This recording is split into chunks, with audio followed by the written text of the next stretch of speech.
Okay, we're going to start the board meeting. We're a little late. We apologize.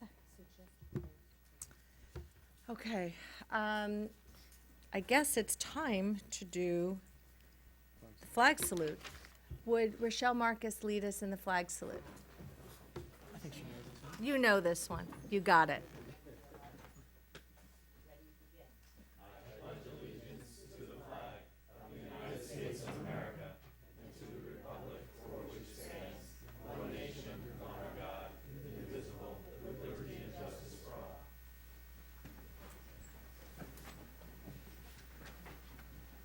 Thank you. Okay, spotlight on students? Is that a typo? Okay. So it's a placeholder. Yeah, spotlight on students. Oh, let's have a spotlight on one student. Sean Tooby, welcome.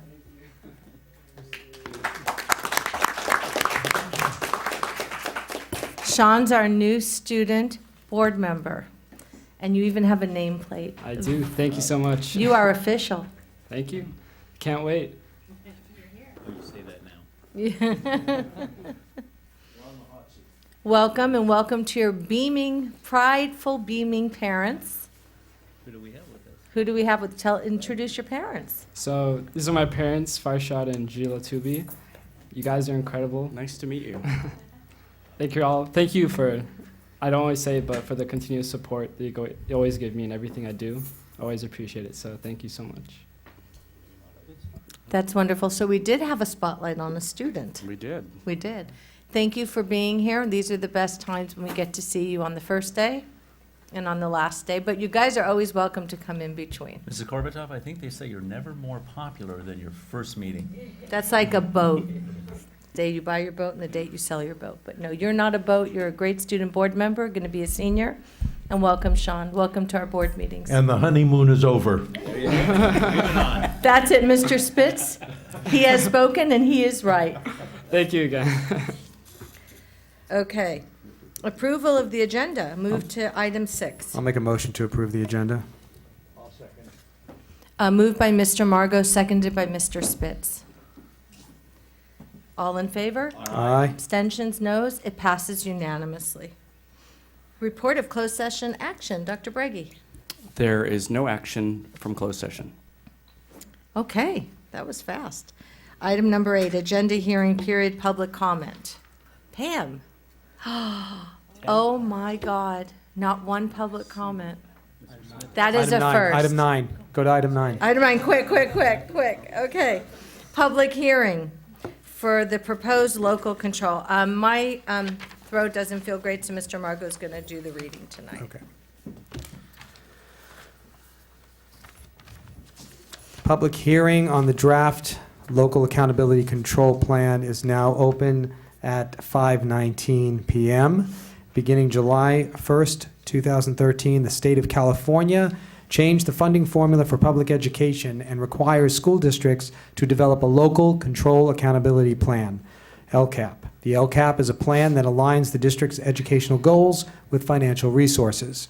Pursuant to Educational Code Section 52060-52077, the governing board of each school district shall adopt a local control accountability plan using a template adopted by the state board on or before July 1st, 2018. The LCAP shall be adopted with the district's annual budget. The LCAP is effective for a period of 3 years, updated on before July 1st of each year.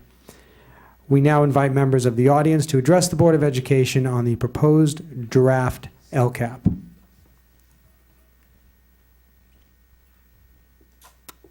Okay, the Board of Education has heard your comments, and we thank you very much for your input. The public hearing is now closed at 5:20 p.m. Are we going to discuss this LCAP at all? Dr. Breggy? If you have any questions at all, I think Dustin's available. Mhm. Yeah.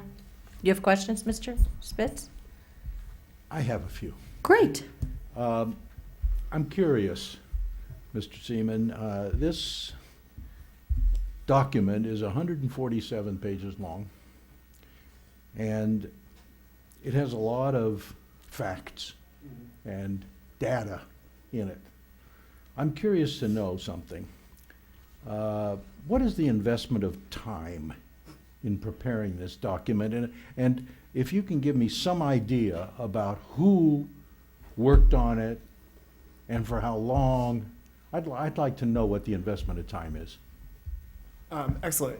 So just to kind of give those, especially in the audience, a little background. So the LCAP is a 3-year process. And so a year ago, Dr. Tedford and her team, her student services and education services team, spent probably over a year creating the document itself.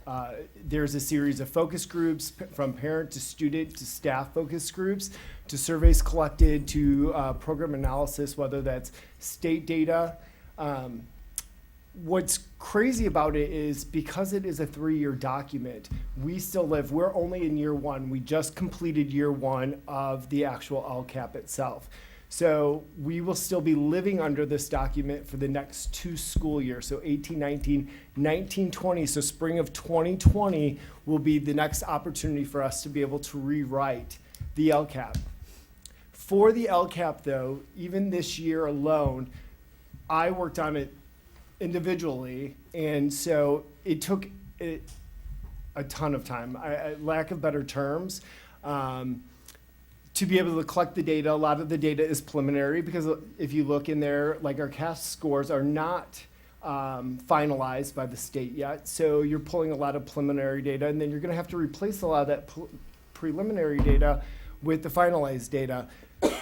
At the end of the day, though, something that we should all consider is we are only receiving the possibility of receiving $563,000 that will align to support the programs that are in 147 pages. Because that is our categorical funding, and that's the projected funding that we'll receive for the 2018-2019 school year. So it's very little funding whatsoever. I always stand behind funding people versus product. And so the way that I will propose to utilize those Title I, II, and III funds around professional development to align with our instructional goals, but also to do some early prevention, pull out groups for our students. But the amount of money does not match the amount of work by any means, for a very long-winded answer. No, that wasn't long-winded, but I guess what I'm curious about is, it seems to me, now I understand we have to do it. I understand that, it's required. It seems to me that a lot of what's in there, while it's laid out in the way that it's supposed to be, is effort and attention that would be done anyway, whether there was this LCAP document or not. Isn't that right? Absolutely. So in comparison, once again, I wasn't the author of the original document, but in comparison, you can see some of our competitors and their LCAP might only be 50 pages long. Because a lot of the work that's identified in there will continue and has continued on. If I were to have rewritten this document, my primary focus would have been on 3 instructional goals. I would have streamlined a lot of the pages into things like, and utilize the Cal 40 dashboard as our benchmark of, we knew that our suspension rate was an issue, which we addressed this year in 17-18 by utilizing Dora Dome's law firm, professional development, and we also incorporated Aries analytics system through our student information system to help us track that data. In addition, we also identified math even through the curriculum audit, and one of the things that we did was we submitted an application to UCLA to be able to partner with them over the full year instead of just an isolated professional development opportunity next year. We want them to help instructionally coach us throughout the whole year next year. So you're going beyond this document, actually. I am, because I believe that a lot of the things in the document are important, but those are things that we're doing well in for the most part. I think that we could have streamlined it and really focused on 3 areas of true need: math, looking at our grading system. And then my other one was just project-based learning. How are we utilizing more critical thinking opportunities and activities to be able to evaluate our students formatively? So, but it's a huge document, and there's a lot of data in it. I think it's important for the public to be able to see and understand as well. So you can always call me or email me. It's on the website. Yep, it's on the website, and you can email me any questions. You can call me definitely as well. Thank you. Thank you, Mr. Spitz. One quick question, yeah, I'm sorry, Isabel, do you have a comment? Yeah, I think I asked you a little bit about this earlier. I just was kind of interested in finding out how the academic audit, if at all, was incorporated into the LCAP. I didn't think that there was really room for that, given that we're kind of piggybacking on what was submitted in the years prior, and we were kind of committed to the LCAP in some way until 2020. But I just wanted to offer you an opportunity to expand on that. No, absolutely. When Mr. Spitz had asked me just about those a couple of instructional goals that I just said, those were the ones that are actually above and beyond the LCAP itself that we've been able to identify through the curriculum audit, our own audit through the FFST process, and just even working with our partners, the union, around our CAS scores around math. The curriculum audit had identified that as well. And so one of the things, like I stated earlier, we're reaching out to UCLA to partner with them. Grading practices, looking at the grading calendar and working with our K-5 staff about streamlining to a semester. That was also identified in the curriculum audit. And then just around professional development. One of the things that you'll see in my September presentation, because in September is when our CASP data is actually finalized, and that's when, if you guys recalled, September 12th, I was able to stand up here and do our presentation around growth. That's when I'll be able to also identify and roll out our instructional goals. Over the last 2 weeks, just so everyone is aware, Dr. Breggy and I have had a really great opportunity to meet with each of our individual new and old principals to set specific instructional goals too for the building levels. So to make sure not only accountability for us as a cabinet, but also accountability for the building level leadership as well of what are we focused on in 1819. That'll be above the LCAP, but it'll be aligned with the curriculum audit that we were able to receive. I always appreciate just how excited you are when we talk about academics, because we all get a warm fuzzy too, because we don't do it enough around here. And the amount of monies that are received, that breaks down to about $3,721 per page. If you did it, if it was twice as long, will we get twice as much? No. So one aspect of this, though, because you brought up the dashboard, and California dashboard is something I spoke to you about when you first got here to the district. Are you able to amend the document at all to incorporate some of the things that we're doing? Not to try to get an extra $3,700 out of the deal, just to see if. Yes, so I am able, the only amendment I can do to the document technically is the actuals and the projected or estimated costs or the expenses. You will notice, just based off the California dashboard and in our conversations, not only through the LCAP do we identify the work that we've done with the suspension rates, and I did make sure that that's in the LCAP. But one of the things that I do want to throw out to the public that I think is a data piece, and this kind of goes along with what you're asking, is with the $563,000, it aligns with the total number of free and reduced applications or students that are approved in our district. And one of the things that I want to bring to the public's attention that was staggering as I was digging into the work through the LCAP, in 2015-16, we had 504 students that qualified for free and reduced lunch, which allowed us or allocated us funds through Title I, II, and III to be able to support students or categorical funding. In 2016-17, we had 537. In 2017-18, this previous school year, we had certified 850 students. It had jumped close to 300 What students. is the percentage? It's close to 16% of our student population. I think it's like 16.3%. That's twice what it normally is. It's about Correct. 8 to 10%. Absolutely. And s- it's- without getting out on that topic, do you know what it is for the city at large? I do not have that comparative number. I know that I can find it for Yeah. by Thursday. The one thing, just so we're aware, is due to the increase, it's a pretty staggering increase. We are able to then fold in Beverly Vista as well to be able to utilize that 563. I don't know why I have to keep looking at the number. The $563,000 we now need to divide and support 3 locations. In previous years, it was only 2. It was Horseman and it was Hawthorne. And this year, we have to take some of that funding, even though the increase of funding is only about $30,000 between what we had received last year projected and what we're receiving this year.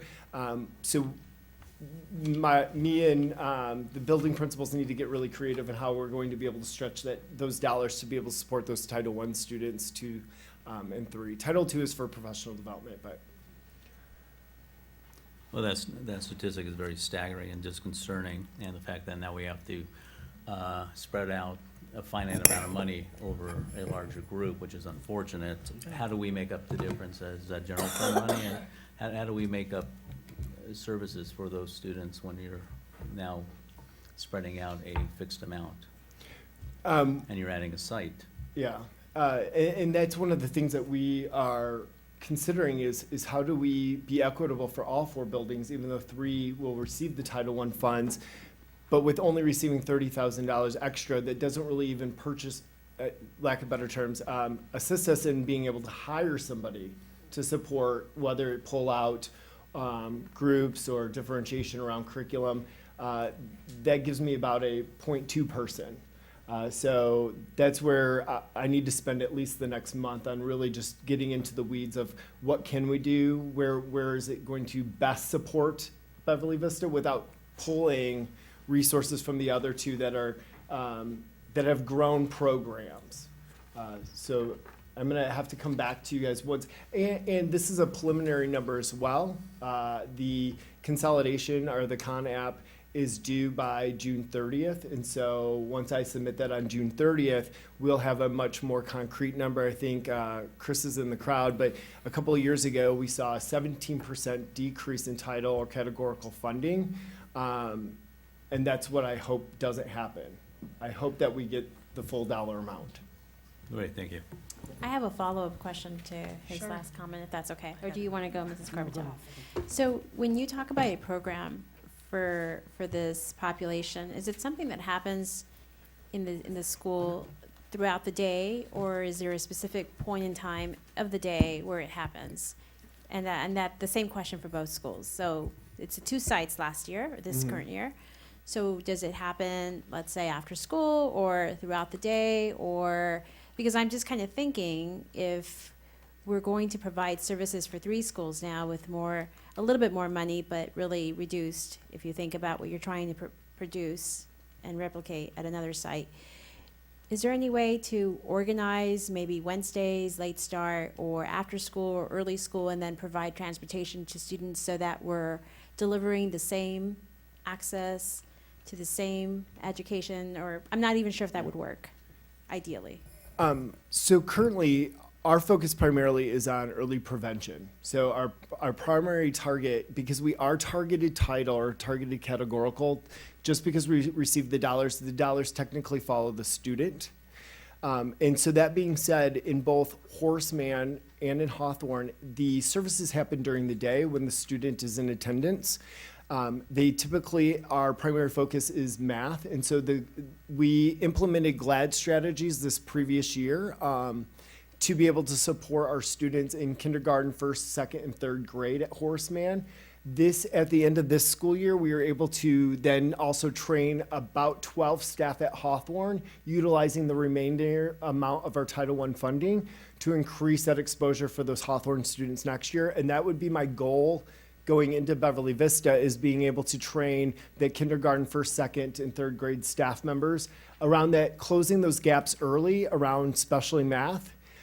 At Horseman, we also offer some Linda Mood Bell strategies, which is an ELA or reading program. And that has been implemented over the last couple of years as well, based off the total number or percentage of students that receive categorical funding.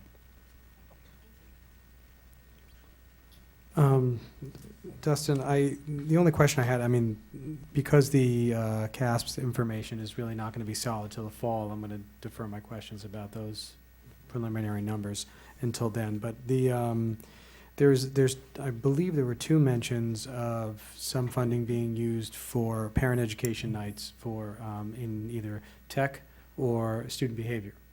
And what I'm curious about is, there's a history of parent education nights bringing the same people all the time, and not necessarily the parents that need to be there.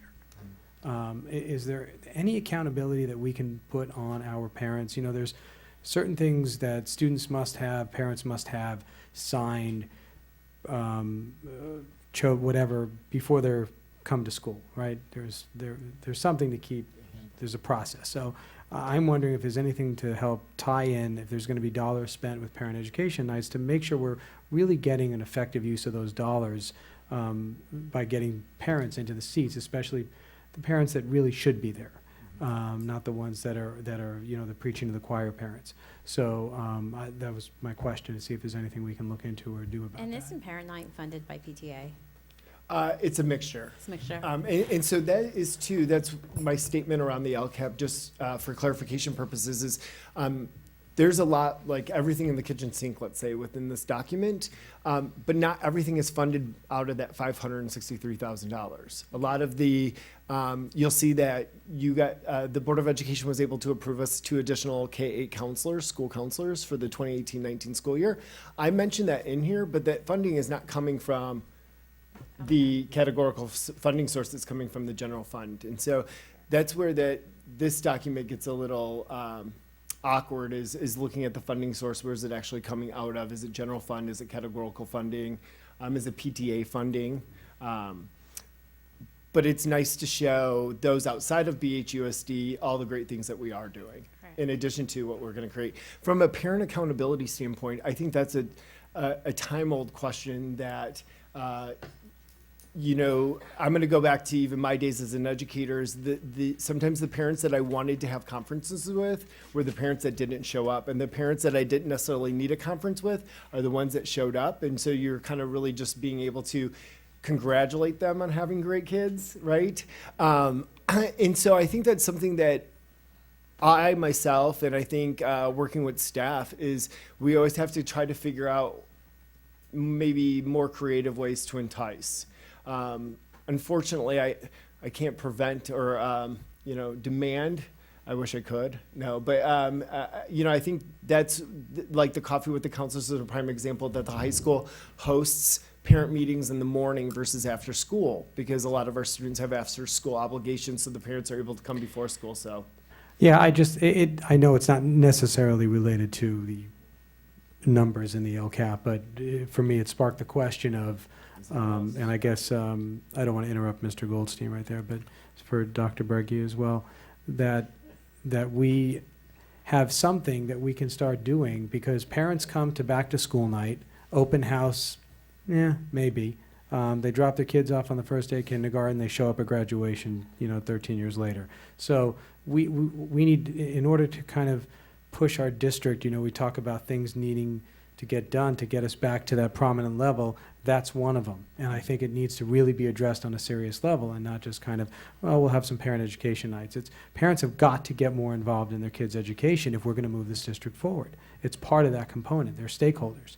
So how we do it within the confines of Ed Code and what we can legally do, I would like to explore that. So that's all. Thank you. Mr. Seaman, can you tell me if you have the breakdown of where the free and reduced are? Because this is a very large number. I've historically always heard at about 8%. So now we're up near 16? Yep, and I actually, so the total, and I apologize I didn't pull this earlier, the actual district percentage right now through CalPADS is what we actually submit to the state, is 16.85% for the full district. And I can actually tell you, because it is public knowledge, that Beverly Hills High School is sitting at 16.7%.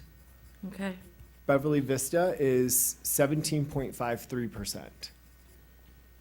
El Rodeo is 13%. Hawthorne is 17.34%. Horace Mann is at 19.5%. And then Moreno High School, our continuation school, is at 31.5%. Did the standards to qualify get lowered recently? So more people qualified? No? No, I do think that, go ahead. I would attribute it to us having a food services accountant and a clerical person that probably followed through with those parents to get those applications in.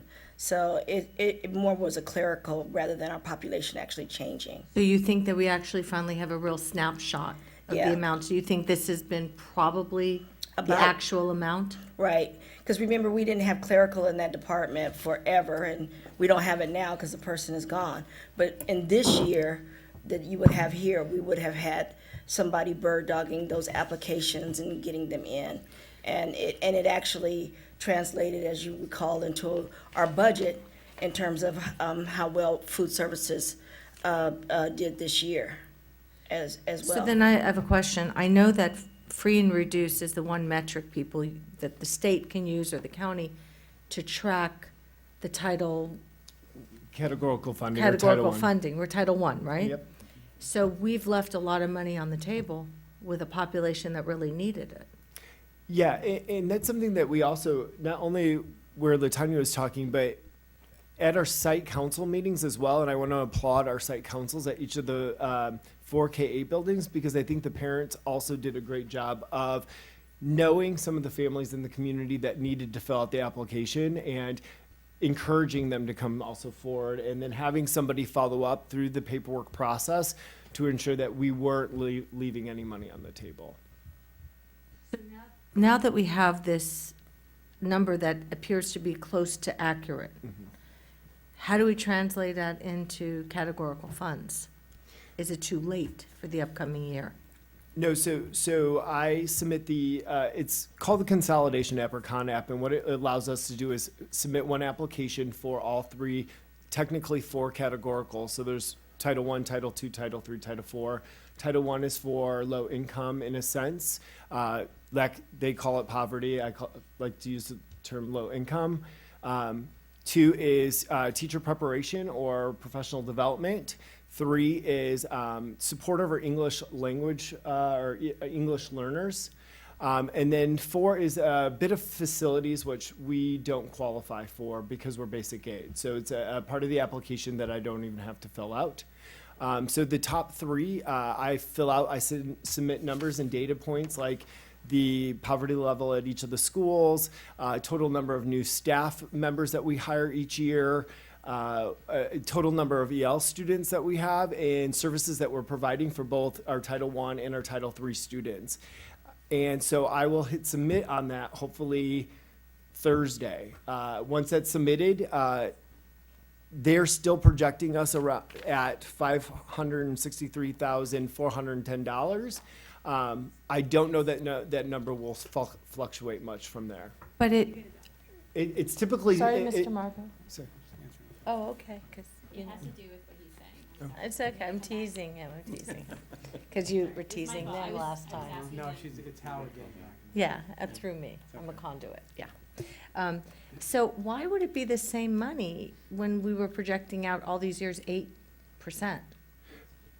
But it has increased, except for I think in 17, 18, I hate to keep looking at Chris because Chris was the previous me over this. I think it was between the year of 15, 16 to 17, 18, or 16, 17 to 17, 18, the federal government actually decreased and slashed our percentage by 17%.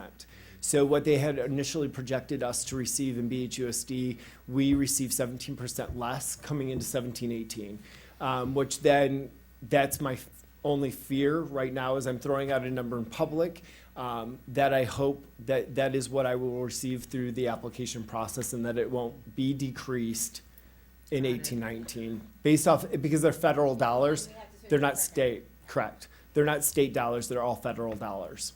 And is it, Mr. Seaman, is it still that, although a site may qualify for Title I funds, the individual students that may be in those households, they may not be the ones that actually receive the services? No, we are a targeted so categorical they- district, so those dollars truly should follow that student. So when you have a full Title I school, it's 35% or more of Right. the population is reaching that poverty threshold.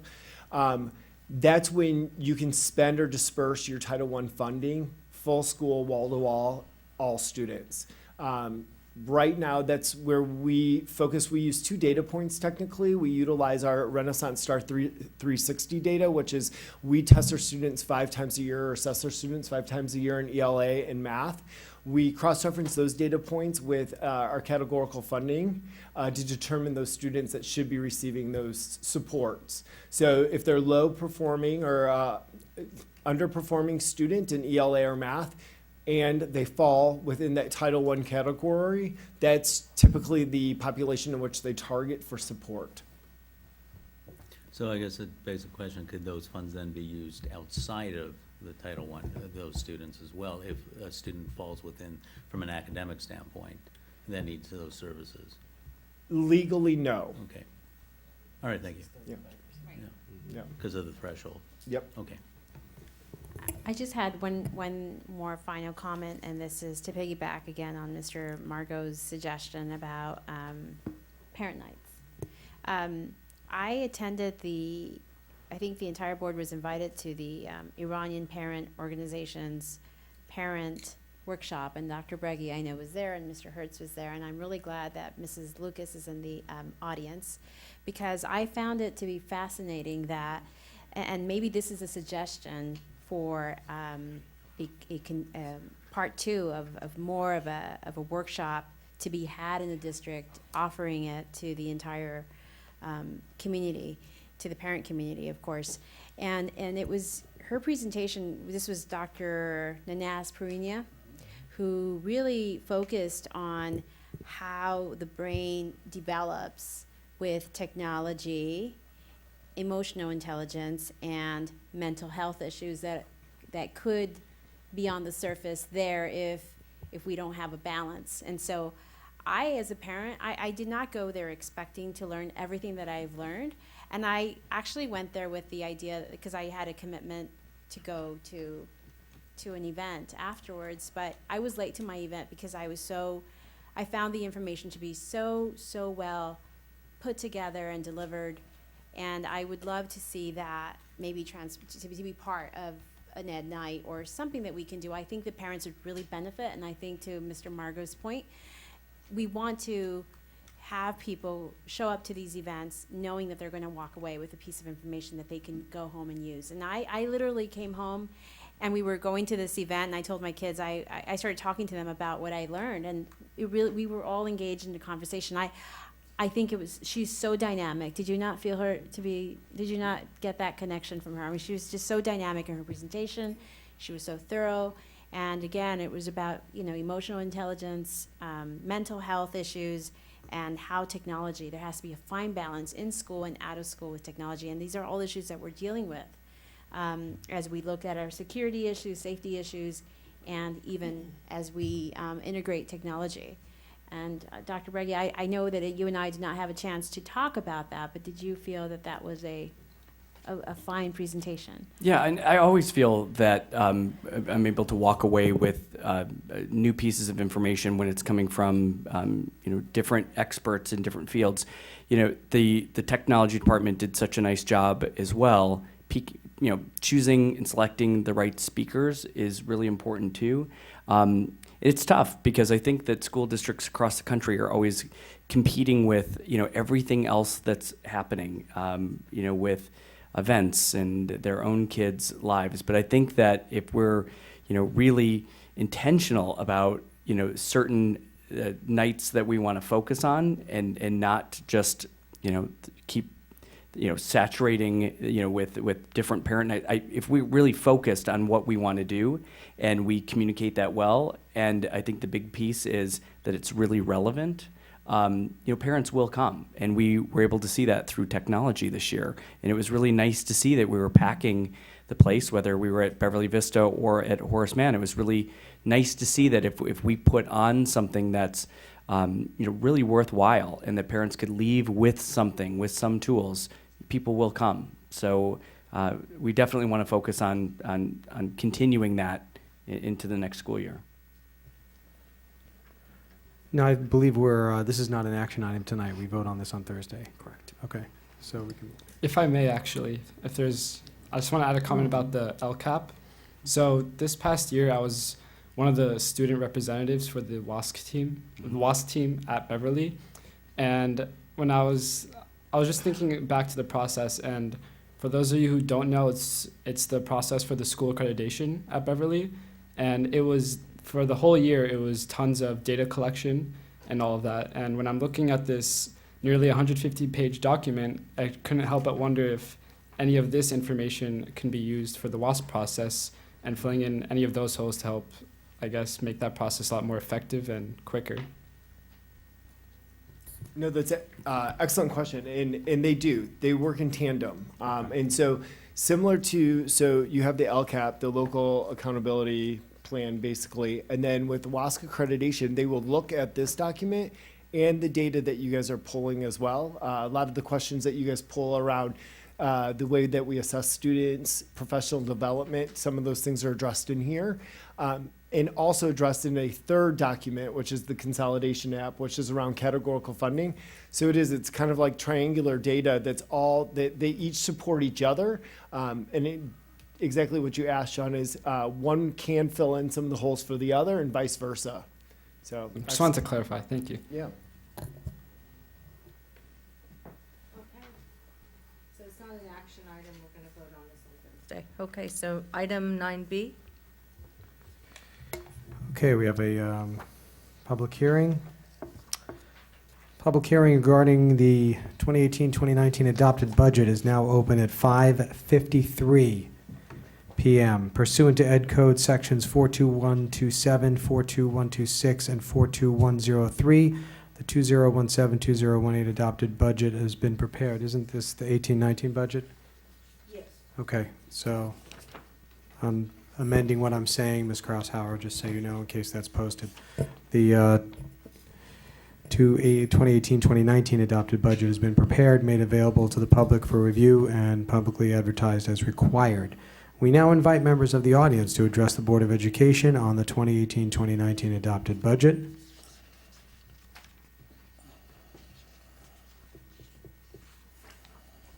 Okay, the Board of Education has heard your comments, in theory, and concerns, and we thank you very much for your input. The public hearing is now closed at 5:54.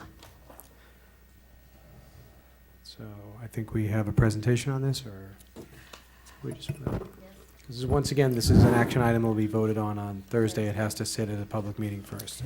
Actually, I included a small little PowerPoint. I don't have to do a presentation.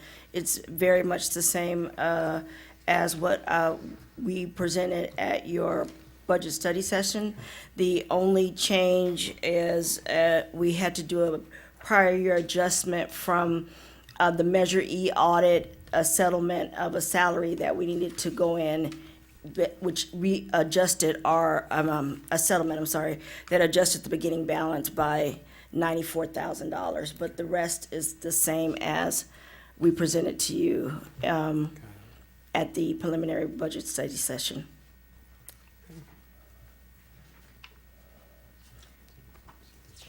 Does anyone have any questions?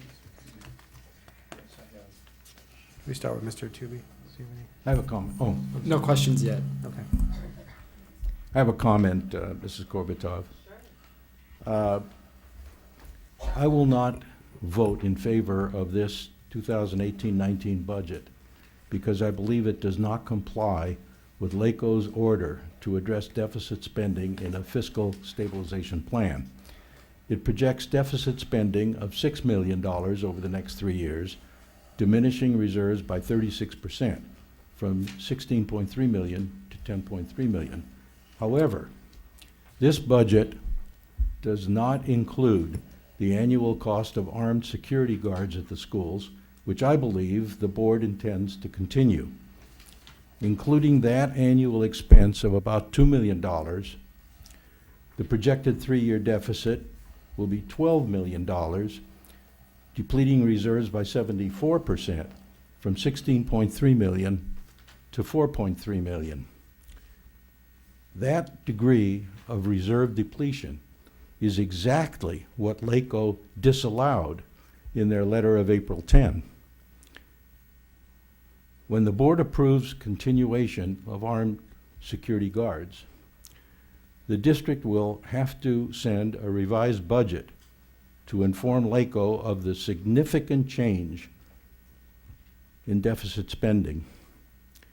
True remediation in terms that will meet LACO's standards and bring about a healthy budget with operating surpluses is being postponed to what I believe to be an impractical time frame. Thank you. Mrs. Hacker? I actually will save my comments when we get to the resolution, but I think my comments are the same and my concerns are the same as expressed at the study session. I had asked if staff had picked up the cost of security under contractual services, and I think the answer was no. And I believe that the budget, just in reviewing the budget this weekend in preparation for today's meeting, I noticed that the numbers were pretty much, as you said, identical. So the assumption is that it still remains as it was presented a few weeks ago at the study session. So with that said, I will, as I said, reserve my comments at the point when we adopt the resolution. Thank you. Mr. Goldstein?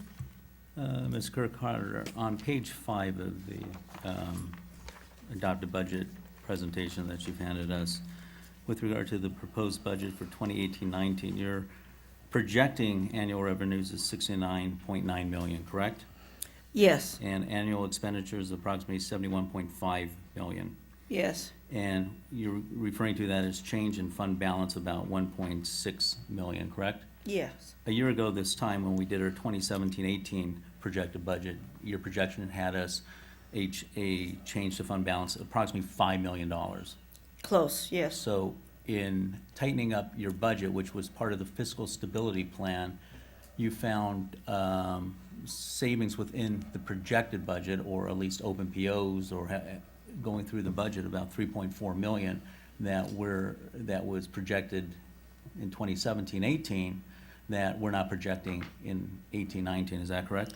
Correct. Okay, and that's all been included in our resolution as to our methodology in tightening up our budget and actually projecting accurate, more precise revenues, and we're projecting 5% for revenues, where in the past we had projected 4% and 3.5%, and they come in about 6%. So technically, we're still underestimating revenues. However, I understand budget officers and budget departments like to be conservative, and I agree with that. Currently, this is a 5% projection for revenues for 18-19. For 18-19 is 6%. 6%, and then And for. the multi-year is 5%. Right, so yeah. we've actually, this is the year we've actually projected approximately what has come in the last couple of years. It actually, this year came in a little bit higher Yeah. than the 6% we budgeted in 17-18. It came in, because we got that extra money, like that almost $2 million. It is closer to 9, actually. So, but we budget what the assessor's office gives us. Right. And we don't adjust it until we actually see additional funds. So the takeaway is the 2018-19 projected budget's a much tighter budget than years past.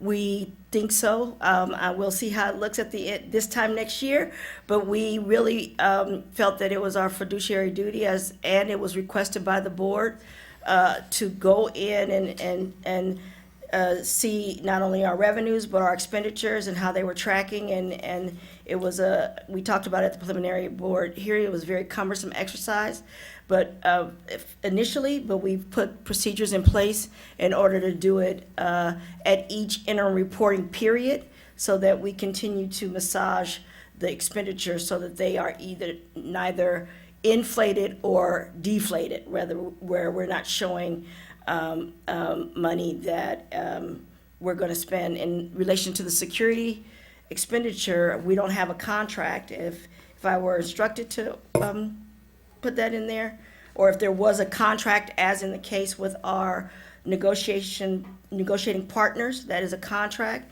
that is in there in 1920 and 2021. The negotiated contracts, that is a requirement that any contracts that you have must be displayed in the budget. Okay, I'd like to ask you a question with regard to page 2, the 2017-18 estimated actuals. We're working with the second column, which has the correction with regard to a reimbursement of Measure E funds. We're working on the second column, correct? Mm-hmm. Okay, so my question is, I see in 2016-17 for our audited actuals, we had an ending fund balance, according to the auditors, of $17,406,783. You're showing a projected ending fund balance for 17-18 now, so we're talking a year ahead. It says projected ending fund balance. Is that a misstatement from the standpoint of projecting ending fund balance? That's not our total ending fund balance as the auditors refer to. He shows 6.622221, 6,622,221.97 cents. That's not the same ending fund balance that you've written here that our auditors pick up. No, Okay, so the way can we you- pick it up is different. We sent you a form on that. What we ended up doing is, and that's why you don't see a dramatic change, is that we had to go into the beginning fund balance from the 16-17 year and make that adjustment. So it's a prior year adjustment into So the beginning fund balance. So it should be a prior year fund balance versus ending fund balance for that line item. The one that has 6.623 The million. 6.622, Yeah, that is, you're referring to it on the sheet as a projected ending fund balance, but that's not the actual ending fund balance. well, it's not the total ending fund Okay. balance. All right, where the auditors pick up the total funding. They will pick up the total fund And balance. walking through that, what would encompass, as you refer to, the total ending fund balance? So the total fund balance would include our projected ending fund balance, Okay, that's a 6.6, our Fund 17, okay, our reserves, our 3% reserves for economic uncertainty, okay. and any unassigned, unappropriated reserves. Is that the unrestricted fund balance, or? What's that total? That's the unrestricted. So the total fund And then Fund balance. 17 on top of that, So, correct? yeah, so the total fund balance would be your 6.622, Right, your 5.7, okay, your 2.0 million, Right. and then the 10.3 is what is comprised of the total fund balance. What's that total? 11, 12, 13, I got almost 20. I have it, what is It's it? over $20 million? Dr. Breggy, a little quick math? I didn't. Oh, I'm sorry. Let's I do thought it. you were. Let's do That's it. just, I'd like to know. and that's, I think I had asked this at the study session, that when we have a document, I know we may not have to. Total. We should have a total ending should fund have a balance, total. because it'll just make our lives easier, so we don't have to do math Okay, in front yeah. of the. We're gonna let Dr. Breggy do it, since he was a math Well, teacher. yeah, and we think about it separately because they are I- are partitioned off, but it's actually in your document. It is. Are the Well, totals in the document? just- Where? Not this one. I'm sorry, your big budget. Yeah, but it just makes it easier if it's all in one place for us. We could do that for We're you. lowly little board I members. apologize. and I did not, you did ask me I for did. that, and I did not, That's why I bring it up. you did ask. So we'll figure it out now. Well, let's figure it out. Dr. Breggy's working on it. Looks like about 23 million. 23 million is our ending fund balance. Okay, So what percentage of that is, I came up with 24,797,000. so Closer almost to it. 25 million in reserves? total In total. Total ending reserves. fund balance, which is. So an just so in- you know, when let I me- got on the so- board, we had zero. So can I ask? That's what it? we're estimating, So yes. this is the, I guess, at this point, almost the $8 million question, or 7-point-something million dollar question. Where's the additional monies come from? Because if our annual revenues estimated, and we haven't been audited, is about 69.3, and our annual expenditures in the estimated actual is about 69.6, where's the additional monies come from? Well, the additional monies come from should, So- are what, I'm sorry. No, go ahead. As you can see, I don't think Dr. Brege's moonlighting. no. No, I'm not. So, it's a serious question. I've asked this numerous times over numerous months and numerous years, and yet I don't get an answer. I want to say, I And really. here's why I asked. I truly would like to Yeah. answer the question. I don't Sure. understand it. You don't understand. I the wish I question. did. Okay, so here, let me just, and I'm really trying to figure this out. I really hope you understand that. And I've had this discussion with Dr. Brege, and we've looked at the audited actuals from 2013, 12 through 13, and when you add the difference between revenues and expenses, it gives you an ending fund balance. And the increase is the difference between revenues and expenses every year, and our ending fund balance grows. Now it's grown, according to our estimated actuals, by about 7 point something million.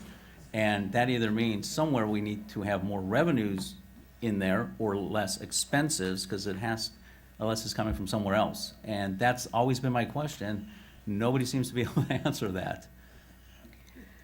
Dr. Brege, does that make sense? And Yeah, no, I and understand we've done the question. math. I'm happy, look, if we have 25 million as a total ending fund balance, and we had 17 million last year, and we broke even again, I'm very pleased. We're doing markedly better than we did last year.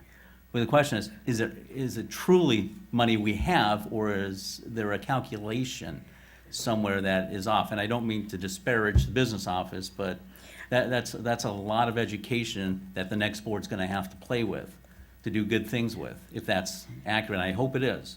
Well, I believe that it is. I wouldn't submit if I thought it wasn't All right, well, accurate. What I think that, and again, when we've talked, I need you to diagram your question for me. Because what I think you're referring to is, you're talking about, okay, our revenues and our expenditures are about the same. Yeah, they even out. However, think about when we did the initial, and do I have it in front of me?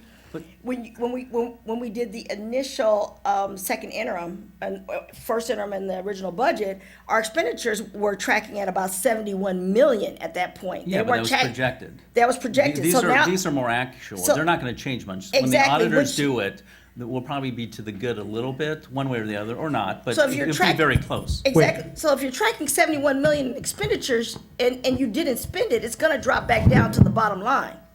I Okay. get that, but we have Mr. more cash on hand than last year. Mr. Goldstein. Yes, sir. I have to, hold on a second. We got to roll this conversation back. All I'm right. sorry. I'm going to put the teacher hat on. Please. Okay? This is a nice, wonderful word problem here. You're counting number Well, that's- twice, well, okay? and The there 6, may- we're using the last column, the estimated actuals? Is that the column you're using?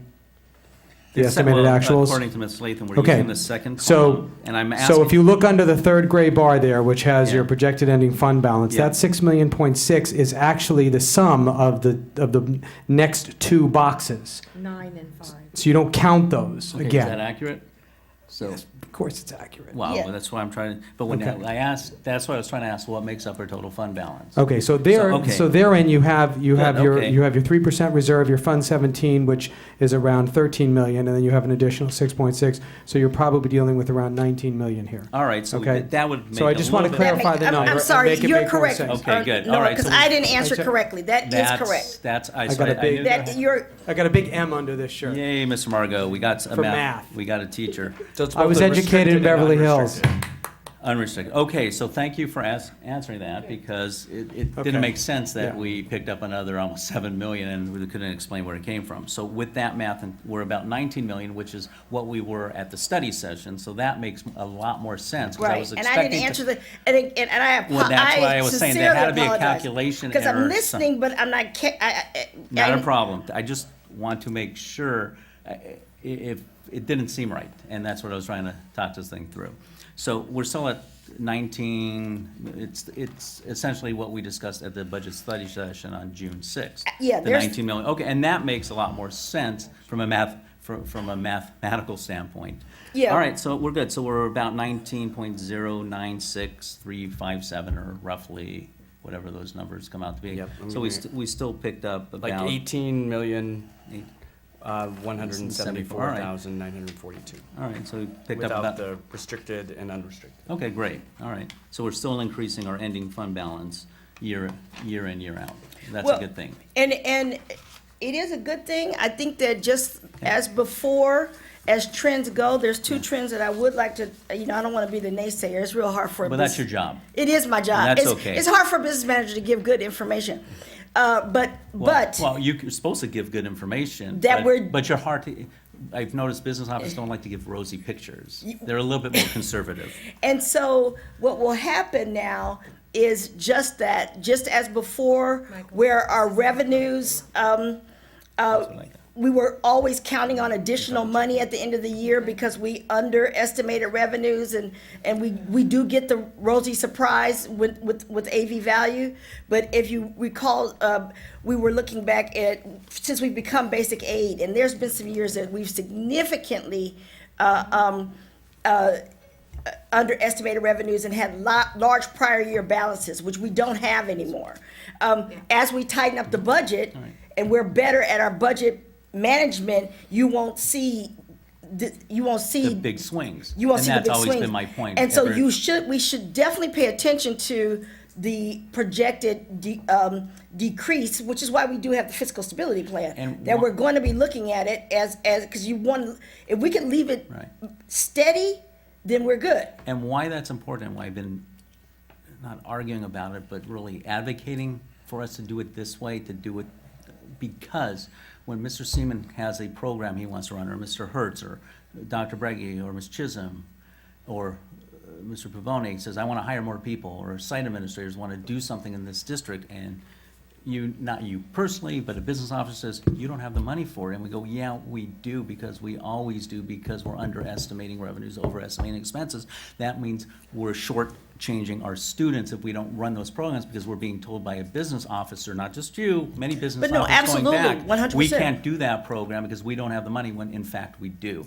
And that hurts our kids. And that's always been my biggest beef for the last 5 years I've been sitting here. So I'm very pleased that LACO is making 80 county school districts in the county to undertake this fiscal stability plan, because it forced this district to actually look at our finances to be more accurate about it, because in the long run it benefits our students. Absolutely. Okay. Okay. And by the way, I have two other mathematicians here, both came up with the ending fund balance of 19,096,357. Are we- 0.70, wow. Perfect. Okay. So, Okay. I'm done. So I have two questions. First, for the estimated expenditures, after the exercise in our closing out the books this year, did we use those same numbers again for our estimated expenditures? Did we tighten those numbers? What do those look like now that we've kind of learned who is really spending money and who is not? That's exactly what you see, Mr. Margot, why it doesn't, if you go to the multi-year, why it doesn't look as pessimistic as it had been. There is still a declining, but we did do that. We made the 18, 19, 19, 20, and 2021 more in line with that constricting of the expenditures of what we actually think we're gonna spend. Okay. So we definitely rolled it over into the other years. Okay, so my follow-up question is with all of this rosiness in the conversation, are we still, and why are we still required to submit a fiscal stability plan to LACO? They asked for this plan when we had a much different picture in front of them. So I'm wondering. I had asked that same question at the study Okay. session. You I don't- absolutely did. And I don't know if anyone called LACO since then. Well, Probably not. I figured I would rather be safe than sorry. So our picture has changed dramatically since they first saw it. We are not budgeting to go into the negative, but I figured, okay, they asked for it. Let's do it so that they don't reject our budget, but they have not seen. We've talked to them. I did talk to them and explain to them that I was able to pull almost $1.5 million out of expenditures that I felt was over budgeted and had traditionally been over budgeted, and I could show that. But they didn't take it back, and I didn't feel that there was enough time, nor did I want to ask forgiveness later. I wanted to do what they requested us to do. And they'll probably get our budget, and it'll probably be one of the best looking budgets in the county. It'll be just as up there with some very well-run school districts as it should be. But either way, we should acknowledge that we are showing a decrease and that we want to make sure that we maintain our reserves on a steady pace. And we'll get to the conversation when that resolution comes to the floor, but I'll save my comments for that. Thank you for this. And one other thing that Mr. Margot brings up, since 2014, at least since I've been on the board, we've had 4 years of the salary formula. We've built the largest program in those 4 years, career technical education program. We've built an intervention, a GAY program, one-to-one technology, and we pre-funded our OPEB, our pension liability in those years. So we've done some remarkable expanding of programs and benefits, all while we're increasing our ending fund balance year in, year out. I think we've done a very good service to our staff, our students, and this community with the resources we're providing their children. One of the things that we talked about at the preliminary budget session that is not included in your budget, we don't have a final on that, we won't have one. But I think when we talked, I told you that we were waiting for the Senate and the Assembly to opine on career technical education, if they would increase that amount. And I am pleased to announce that they actually adopted the CASBO Yes. proposal Great. that is now in the governor's budget of funding an additional $150 million in CTE statewide, as well as grants. And then they also have given Before you some. get off of that, could you tell who the senator and assembly person is that did that? It was Put it through? Senator Bloom, Assemblymember Bloom. Well, it was Senator Ben Allen and Assembly Well, yeah. Person Bloom. Well, So Bloom is the- was on the budget Yeah, committee But itself. both of them, he tacked on to that. So both of our representatives put that through. We talked so to kudos Sen- to Senator Allen Absolutely. and Assemblyman Bloom for doing that. We don't know any amounts yet. We don't know our No. exact amount, but we know there is no money budgeted in 1920 and 2021 for CTE, but we know now It's that coming. we will get some. And yes, Senator Allen, I met at his office in Sacramento and explained to him how we were left out in the cold with the new LCAP conversion, LCFF conversion, and not getting any else CTE. So I think you remember the governor wanted the money in this workforce investment at the community. Gone, off the table. They both the Senate and the House approved our plan, and then there will be some one-time monies that are not reflected in here as well. Yeah. So then the budget should look even better for the next. It will. More revenue. It will. More revenue towards CTE, which will not take a chunk out of our general fund. So Right. kudos to our representatives, kudos to CASBO and their representatives with Their And you're chair. on- and their chair. You're the let's- chair of I want to CASBO. bring that up. And even, Good. maybe Senator Allen's intern, who's a former alumni in this district. Gabe Goldstein, I didn't want to say that. who they know, and and it helped us absolutely. He's And made it to Sacramento. every little bit helps. Yeah, it Every little does. face Sure you can does. put to the programs. I Yeah. promised Senator Allen, and I actually talked to Cindy Dubin about it. I said, Cindy, the next time I go to Sacramento, I'm going to need some CTE products. So you need to have them kids bake me some bread so that I can take it up He there. likes cookies too. Up there, because I talked about the bread business that they had and how well they were doing in our CTE program. He was very excited about it. So Latanya, thank you for that's really good news. That is money we can look forward to. So basically, our actual fund balance is $19 million. 19,100,000. Correct? Okay. Yes.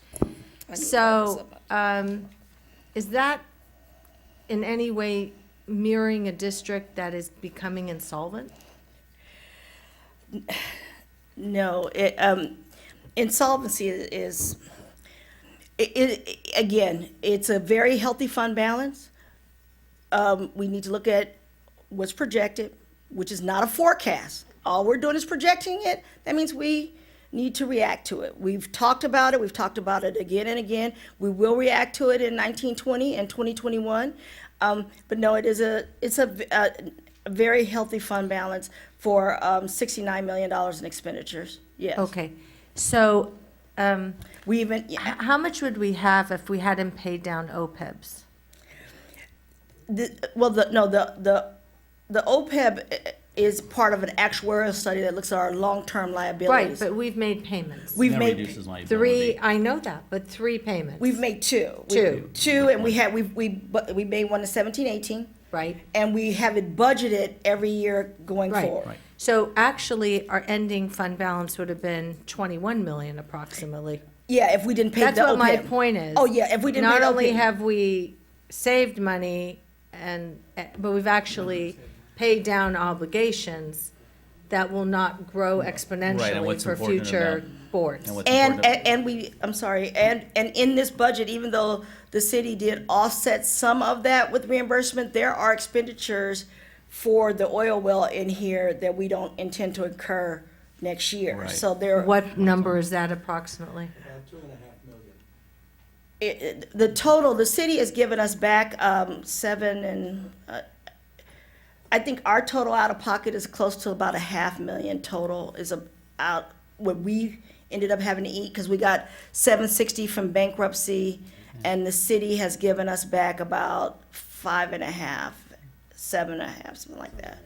So how much money did we actually absorb that won't be reimbursed? I'll have to get back with you. So that's a one-time But sunk that's a cost. one-time. But Ms. Korptop, you bring a good point as to OPEB, because, you know, I would rather pre-fund it and it's something- Absolutely. I'm just because- saying that we were No, fiscally I- prudent.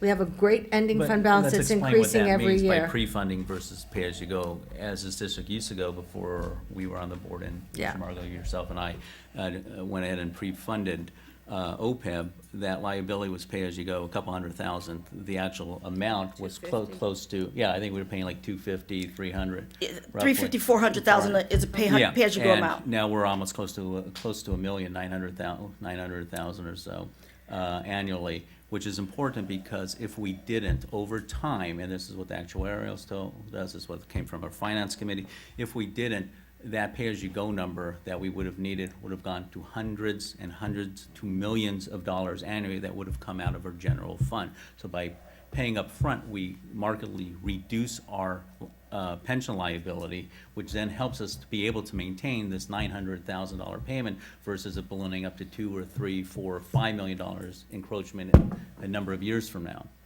Yes, the OPEB liability would actually, the pay-as-you-go number would grow if we weren't funding the liability. So we're actually paying it in two places. We're paying it in the OPEB and we're, the actuarial amount, and then we're paying the amount that would be current day. So that's like 3 plus 8 is what we would. So we're it's in the paying the pay-as-you-go number as well as the pre-funding. number, Right. exactly. So it's That's about what's $1.1 budgeted. million. Yeah, that's what's budgeted in 18, 19, and all of the rest of you, So per your, So when LACO sends out those letters for their fiscal stability plan, do many districts that got that letter have $19 million in reserves?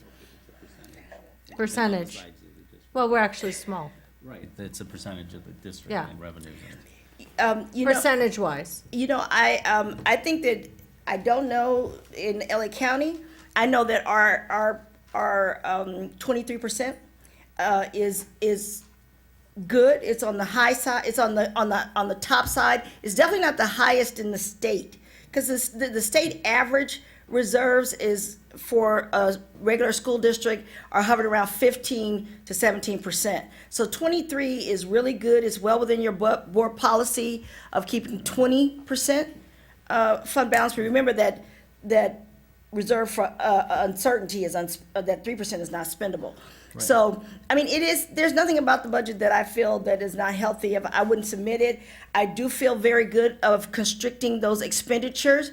If I'm wrong, I'll know next year that I didn't budget expenditures well enough. You'll see it in first interim or second interim where I'm saying I'm not tracking with what I thought we were gonna spend, but at least we went through the exercise of putting integrity to what we're submitting, not inflating something, and our partners, our labor partners, as well as the users of the money. I don't use any money. They use so much money. We don't get any of it either, so. well as the users of the money can submit their proposals, and it's not always the, no, we don't have it, don't, I don't have a Okay, tree. so listen, I want to thank you.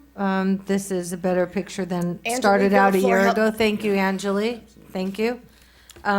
It doesn't mean we don't have work to do, and it doesn't mean we shouldn't look for ways to be more fiscally responsible. I'm not, advocating that. I'm just saying we're not $5 million in the hole. No. Okay, Ms. Gorbatov, Yeah. when we get off the board, we've left them in a good place. I think so. I know so. Yeah, I think so. I know so too. So, Howard, I'm going to spend $2 million on your plaque. monopoly money, not real, I hope. All right, thank you. I was looking for a statute, but a plaque's nice too, thanks. Okay, so we'll move on to consent. I'll make a Yeah. motion to approve the consent calendar, I wanna except take items, out- I got to take out items 10B1 and 10T. And I want to take out 10I. I'll second that motion. What did you say, 10B? 10B1, 10I, 10T. Okay, thank you. Okay, who pulled 10B1? Oh, we have We to. have a appro- revised, we Yeah, have a revised. okay. Oh, right. We have to vote on the consent first. All right, all those in favor? Aye, Okay, passes. It's moved by Mr. Margot and seconded by and Mr. seconded by Spitz. Mr. Spitz. Okay, so I'll Okay. make a motion to approve the 10B1, the certificated personnel report revised. I'll second. All those, any questions? Did you want to comment on any of this? Mr. Pavone, do you want to say anything, or? For certificated, the only change on there, we had transposed two schools for the new counselors, and we had a resignation, a staff member resignation, and we pulled one staff member out there. Thank you. Okay. All those in favor? Aye. Aye. Okay, passes unanimously. Pam? I pulled 10I. I'll make a motion to approve PSA with Dr. Trang Nguyen.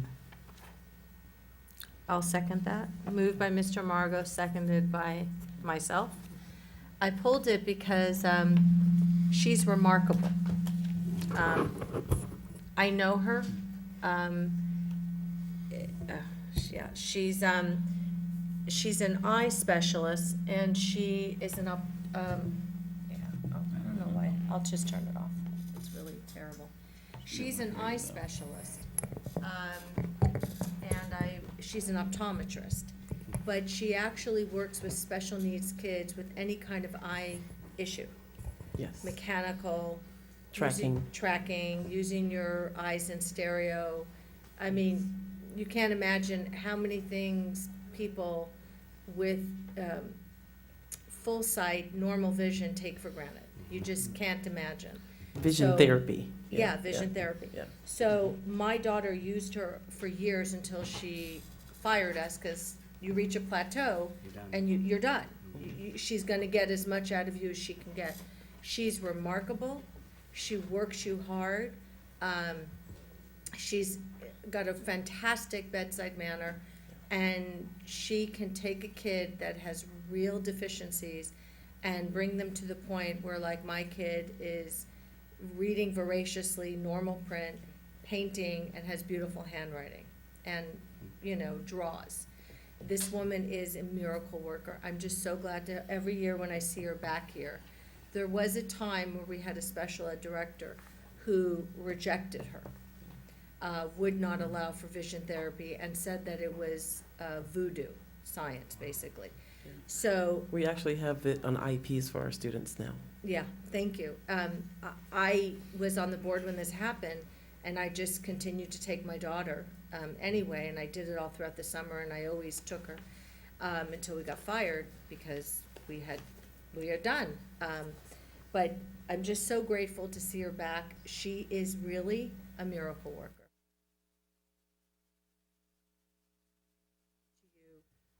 If the district gives you those services for educational reasons, I would encourage parents to continue in the summer.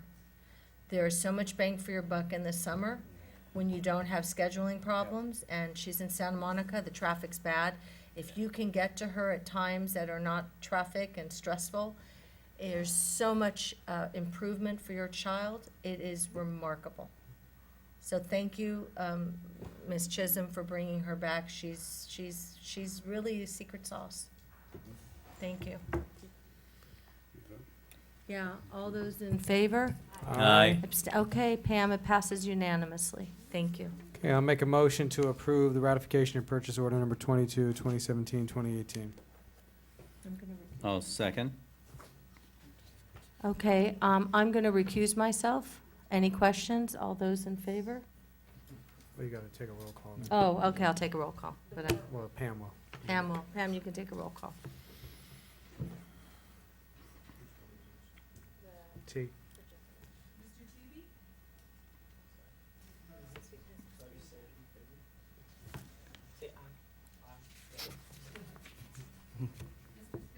Yes.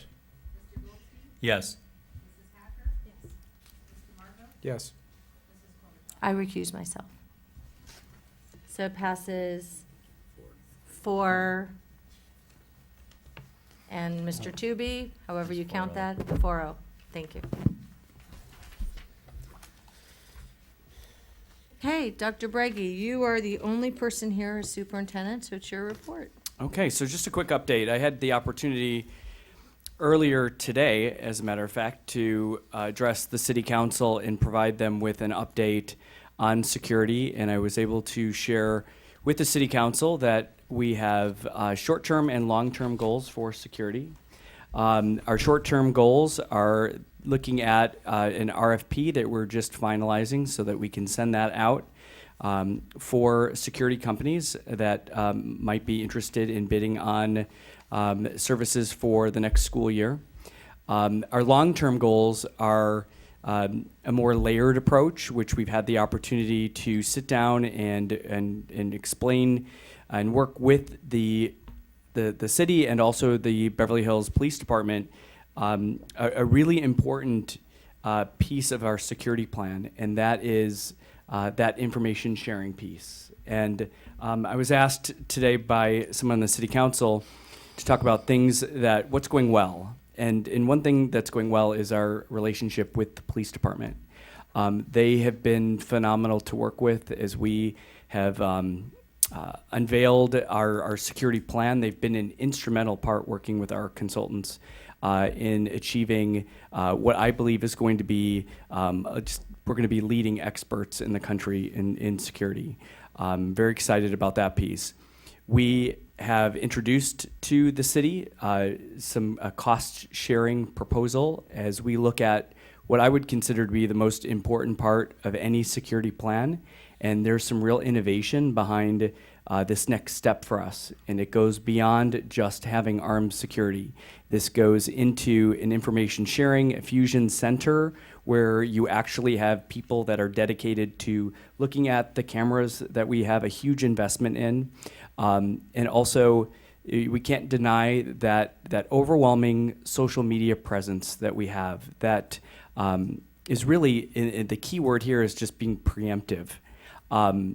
Every news report that you might hear, every tragedy that you hear, the one commonality is that people knew something wasn't right about a student or a staff member.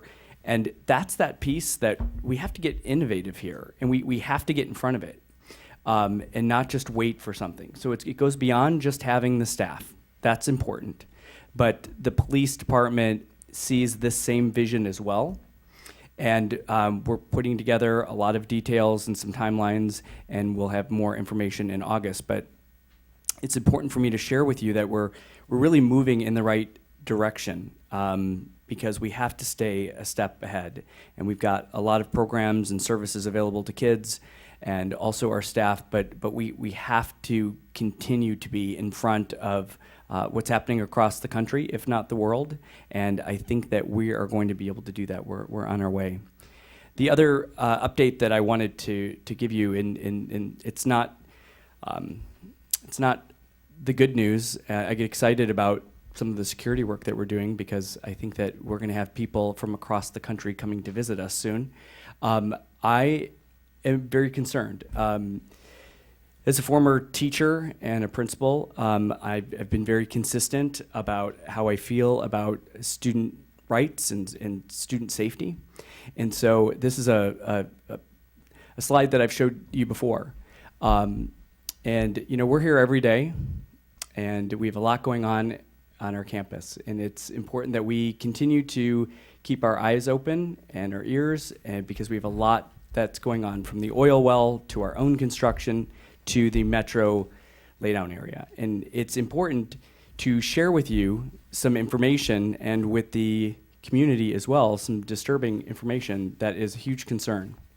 On Friday, a group of people, including Sean Tooby and our former student board member, Jonathan Artell, were together, and we actually began to just walk the area. The reason we even walked this area was because there were reports that we heard from one of our custodians that when they were working in they're demoing some of the buildings and parking lot areas there, and our concern has been that it's literally on top of the property line. And so we have a situation that was brought to our attention by one of our employees. We certainly didn't get anything from them, that they busted through one of our walls, and it's the property line wall. So here's a picture. I showed you this before, but I just want to give you an idea again just how close this is. 3 body lengths away is this wall, and this is the. And if you can just turn down the lights a little bit, just so.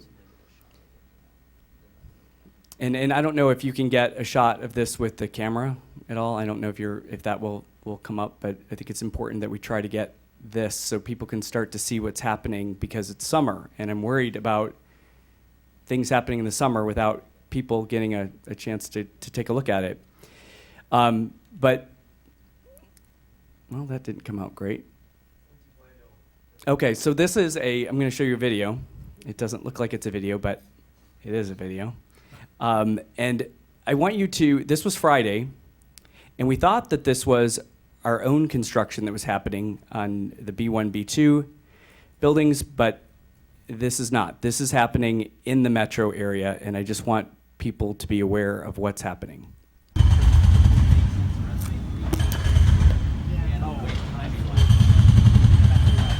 That's the wall that they busted through, and you can see that there's actually cement from that wall that was pushed onto our property. If there were students in front of it, and that's the Gratitude Garden, the wall.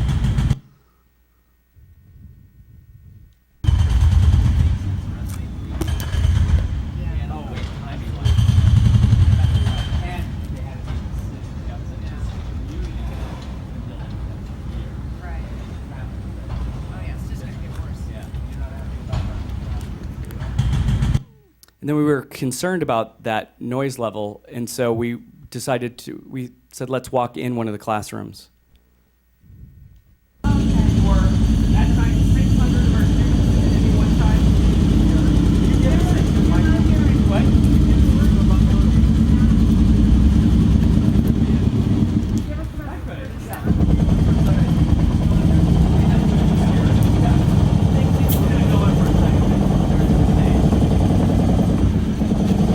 I'm videotaping.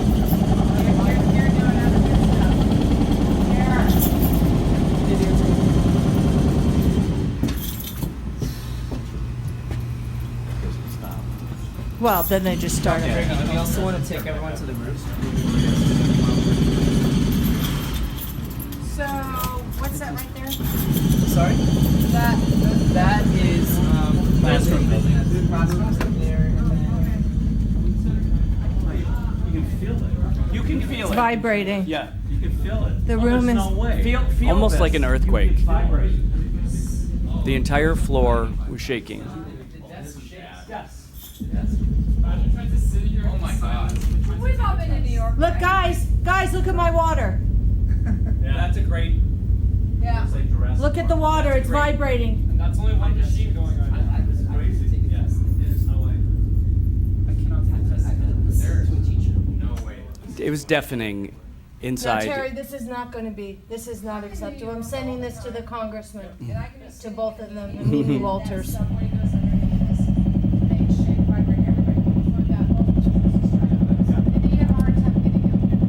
reality is that this is all happening above ground.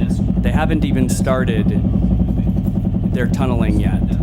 And so this is of great concern, and I will eventually send this to this teacher's classroom because she certainly has a right to know. But this is the kind of thing that we're monitoring all summer. So this is not, we are not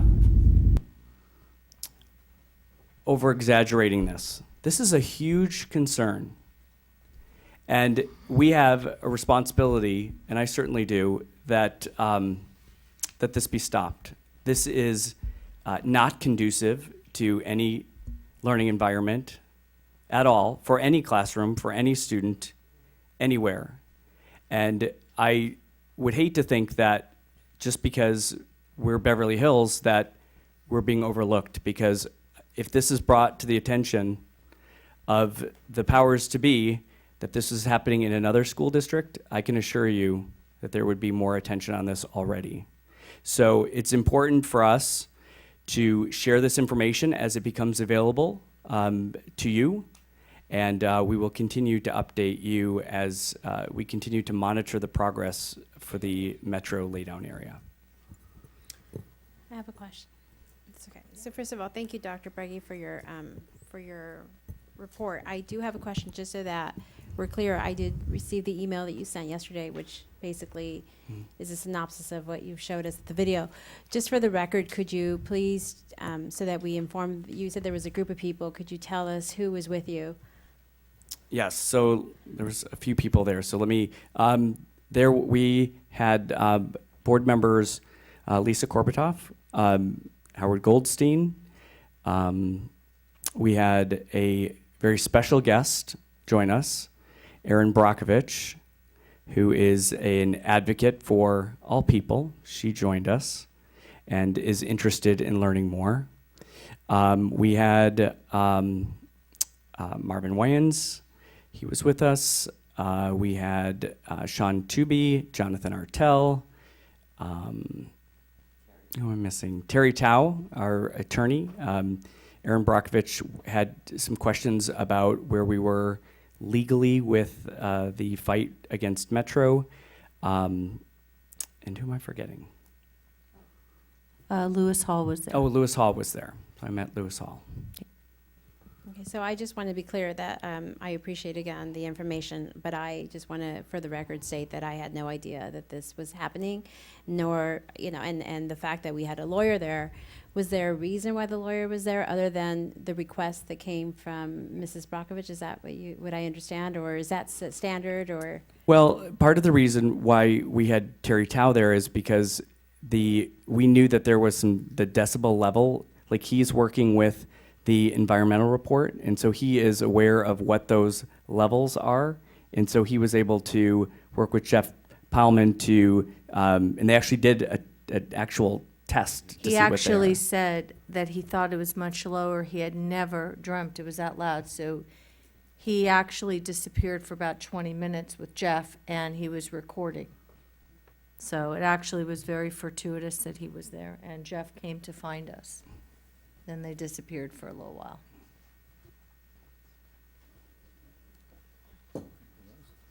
And that's it. Thank you, Dr. Breggy. Student board member report. Thank you, Mrs. Korbatoff. So before I get into my report, there's something I'd like to do that I realized I could have done in my student spotlight, which I didn't think was going to happen, and that is to thank several groups of people who have helped me get to this position. So first of all, to the board members, Mr. Spitz, Mrs. Hacker, Mr. Margot, Mrs. Korbatoff, and Mr. Goldstein, you have all given me such warm welcomes and have all spoken to me and about various topics to help me get informed about everything for my position and the work that I will be doing this year. Dr. Breggy, we have met various times over the past month, and you have given me a load of information about various issues that are prominent and that are facing us at the moment. And I look forward to many more meetings that we'll have over the coming year. To the district staff and Pam, again, thank you for the warm welcomes and helping ease this transition for me into this new position. To Jonathan Artall, I hope he's at home watching somewhere. But you have been an incredible mentor for me this past year. And if it wasn't for you, I definitely would have not been able to not only get up here, but been so knowledgeable about all the issues that are facing us at the moment. To my parents, I already thanked them earlier in my student spotlight. Again, they have been so supportive in everything I do every single day of my life, and all the adventures I take off and do in my life. And the final group I'd like to thank is actually the students at Beverly. I know that elections were over a month ago, but again, I'd like to thank all of you who voted for me to get me into this position. And I'd just like to say, if for those of you students that are watching, if you ever have a question, a concern, even an idea that you'd like to share, please share them with me. We have to remember that I was elected to represent you, and I cannot do my job if you guys don't talk to me and don't share your ideas with me. We have to remember that we're very lucky that the board actually offers the student board member position. Not a lot of districts offer this position, so let's definitely take advantage of this opportunity and show them what we think on certain issues and give them the student's voice. So now into my actual report. It's basically piggybacking on what Dr. Breggy had to say. And the experiences we had when we visited Beverly was simply horrendous. You know, for the broken wall, there were cinder blocks that came down into the walkway that were the size of my very own head, some bigger. And we are very lucky that it's the summertime and the summer school isn't down there, because if there were students walking down that walkway and those cinder blocks hit them, there could have been some very serious injuries and possibly death. This is no joke, and being there firsthand to actually see what happened was alarming and very surprising. You know, with the decibel recordings, I don't remember exactly what it was, but Jonathan told me that when they measured it in the room, it was never below 55 decibels. It hit 60 and above, 65 most of the time. And we have to remember, this is indoors. I can't even imagine how it was outdoors. Just trying to speak with some of you that were with me, I had to yell in order to get my thoughts across to you guys. And it's just, I was stunned by what I experienced, and it's definitely not okay. And everything that's happening right now is simply a recipe for disaster. And something that also goes unnoticed is everything that we just discussed about these incidents. Everything that was happening was only one machine going on at the time. Imagine what it's like when there's more than one machine going on, all that construction happening, and when they actually do start tunneling under. I can't imagine how the situation is going to turn out when they actually start ramping up the construction there. So in order to, I guess, fight these issues that are going on, I look forward to working with you guys and Dr. Breggy in the near future to not only inform the community even more about what's happening, but more importantly, informing the students and getting them mobilizing them in their efforts towards fighting this issue, because this has to stop. So within the near future, I hope to keep you guys informed of what we have planned, and stay tuned. And that's all I have. So thank you. Sean, thank you for coming that day and being an advocate and getting up to speed. I was stunned too, because when we walked out of Dr. Breggy's office, I said, wow, there's a lot of construction at B1, B2. And you go, yeah. And as we walked, we saw one of the workers and we said, oh, what are you guys doing? They said, nothing, noisy. Oh my God, where's that noise coming from? And we followed it. We were stunned. We heard it blocks away. And can I So- just add something that I think that, the one thing that's changed is, and any board member is welcome at any time to walk we are walking the campus once or twice every day, because we still have not been contacted about the accident that put the crane through the wall. They just quickly put a tarp over it. Right, but they didn't even clean up the mess. So, and not even cleaning it up, but so we are walking that campus, and anybody that wants to walk with us to hear the noise is welcome to join us, but no one's watching out for us. So we have to do it ourselves. So we are walking that campus 2-3 times. We just ask people to come with us. Because it's our own property now that we have to watch out for, even though it's summer school. So anybody is welcome to join us.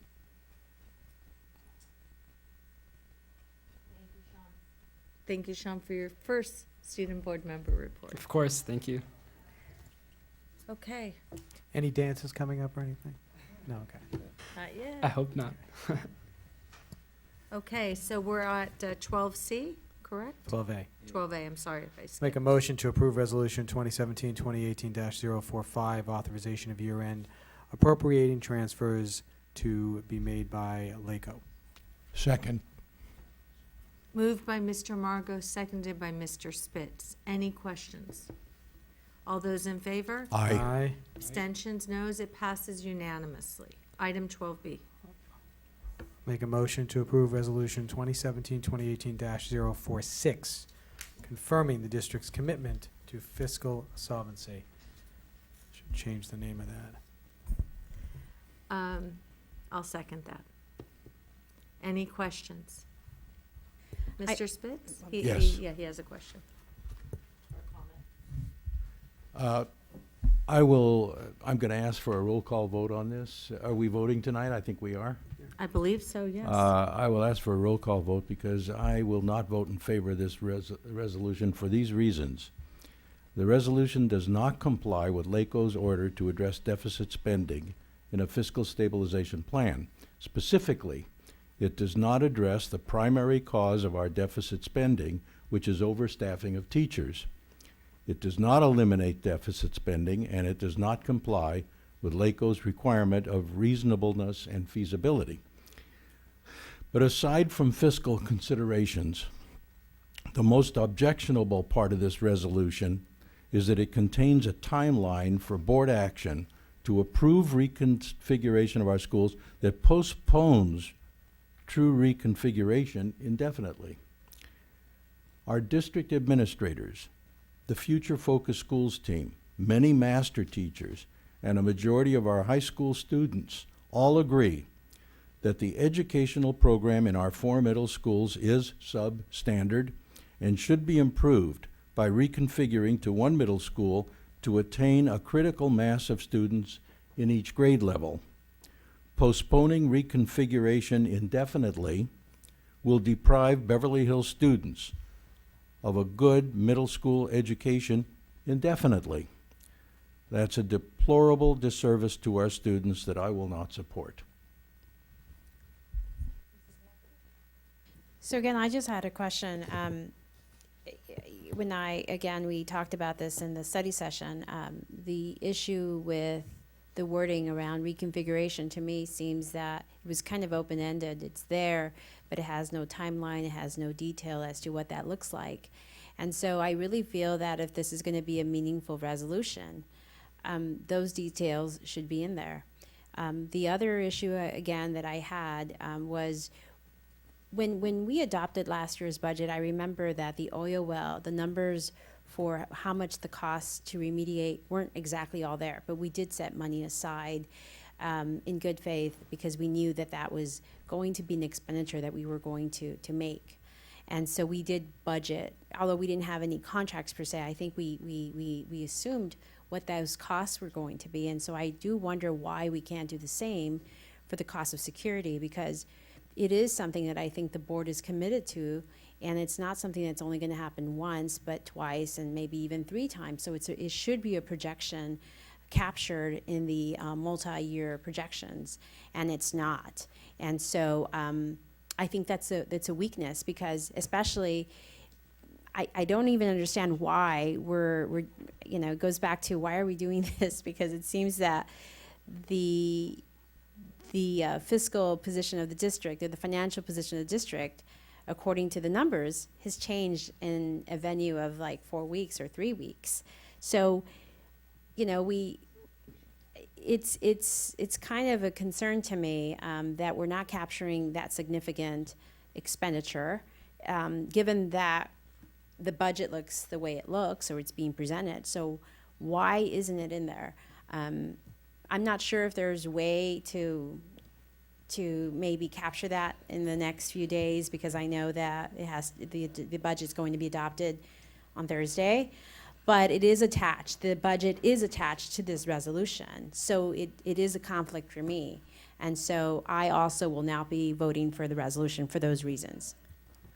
I'm sorry, if I may, in the numbers, the numbers you have been looking at were as of second interim was January 31st. So they haven't changed in the manner, it was from January 31st, and all the last, next presentation of budget numbers were, yes, a few weeks ago, but that was as of right now. So there's been a lot of activity from January 31st to the end of May. When we budgeted for the oil well, you're absolutely correct, Mrs. Hacker. We knew that we had that expenditure. It was coming upon us. It was our obligation. We had already received the quote, I believe, from ARB that was charging $17,000 a week or something like that. And so we knew we were asking the city for money, but we didn't have a guarantee that money was going to come. Mm-hmm. And so that is, and then we knew we had the insurance that we were in the middle of negotiating at budget time. So I knew that those were coming. Anything that we are instructed to include, we include, just like we included the staffing that the board had approved and things like that. We would have included in the budget. The same thing with security. Again, if it I include contracts, but if there's instruction, that is absolutely what we would do. I don't know. I haven't participated in all the security discussions. I know what we've talked about. It gives me heartburn every time we talk about it. Well, I know, I was at the study session today, so I know Dr. Breggy, I listened to the comments being made, and so I know that the picture that was presented was that there's going to be an RFP process for an RFQ, and that we are going to pursue that. And so again, ironically, when you say $17,000 for the oil well, that's kind of what the cost has been for security. It just happens to be that's the same number. So we kind of know what those numbers have been. We've discussed them a little bit here and there. So again, I think it's just being more conservative. I think, again, I don't understand why it's not in there. I think I made my concerns clear at the study session, but I do understand that it takes, a will from the majority or perhaps from staff to put that in there. It didn't happen for whatever reason. I wish it was there, and that way I would have. I really feel that my vote kind of confirms what I look at the future for our expenditures on this budget this year, next year, and the following year. And I think it really would represent a true picture of what we foresee to be expenditures going forward. It's unfortunate that we're in the situation adopting this resolution, because if these are the numbers, there's really no reason for this exercise, in my opinion. But again, we're stuck doing this resolution. And again, the issue with reconfiguration, why put reconfiguration on there if we're not going to talk about deadlines and dates and how that looks like? It seems a little bit too loose. And so again, these are my reasons, and I think I've stated those, and I just respectfully will not be voting for this. Thank you. Mr. Goldstein? Thank you. So we're passing a resolution that confirms a commitment to fiscal solvency. 80 other school districts in LA County are undertaking, for the most part, this exercise as well, by the behest of LACO. I've seen a number of districts throughout the state that have done resolutions. They have a lot of similar issues with regard to stirs and purrs. Those paragraphs appear. There's a lot of whereas that basically outline some of the issues that are not unique to this school district. They're unique to every school district in the state of California. Many of the districts are going through exactly what we're going through. There's a reason for that. Although we're a basic aid school district, we're publicly funded like every other school district in the state of California. The other resolutions, what I didn't notice, anything very specific, Ms. Carter-Latham, and Dr. Breggy, you've referenced 8 specific items that we are to look at and undertake as part of our fiscal stability plan. Probably no more so important than just dealing with our budget, the methodology for obtaining our budget year in, year out. I believe this comes from Mr. Seaman with regard to the high school master schedule overhaul at a $500,000 savings, 8th grade high school enrollment in January, staffing efficiencies, continuing to pre-fund OPEB, and at a rate of 2% of, I think there's a typo, it says or payroll. Yeah, it I would should say of. probably modify, the move to modify that ministerial to say of payroll on paragraph, or item number 4. A commitment to digital alternatives to instructional materials, improved budgeting management and monitoring, continued negotiations with the bargaining unit, salaries and benefits, and retain a professional tax consultant to improve our revenue estimations because we are a basic aid. Those are some fairly specific steps that we didn't take in 2017 or any year prior to that. And considering that we have balanced budgets, that we're adding to our ending fund balance, anything we do in furtherance of a more positive budget is a good thing. Ultimately, a statement was made that 2 of my colleagues are not voting for this, and that's their prerogative. I always say board members are entitled to 2 things and 2 things only, because, well, sometimes water. Their opinion, right or wrong, and their vote, and they're absolutely entitled to take their positions and take their vote, just like I am. But I want to ask and address whether Dr. Breggy or Ms. Latham, is there anything inappropriate about this resolution? No. Is there anything We illegal? followed the template that Okay. was sent to us by LACO from several school districts and tried to, and then again, this is the board's document. We actually, at your study session, there was some wording that you wanted deleted that we did delete. It's all right. I apologize for the typo as well. No And worries. here, my assistant I did not give it to my assistant to proof, and that is my fault. An oversight that will be corrected Because before she LACO would gets this. never have let me put Let me this ask- on here Ms. like Latham, this. Let me ask you then, Dr. Breggy, is there anything illegal about this resolution that's going to be submitted to LACO? No, there's Okay. nothing illegal. And ultimately, LACO makes a determination whether they accept or reject this resolution, they accept or reject our budget, correct?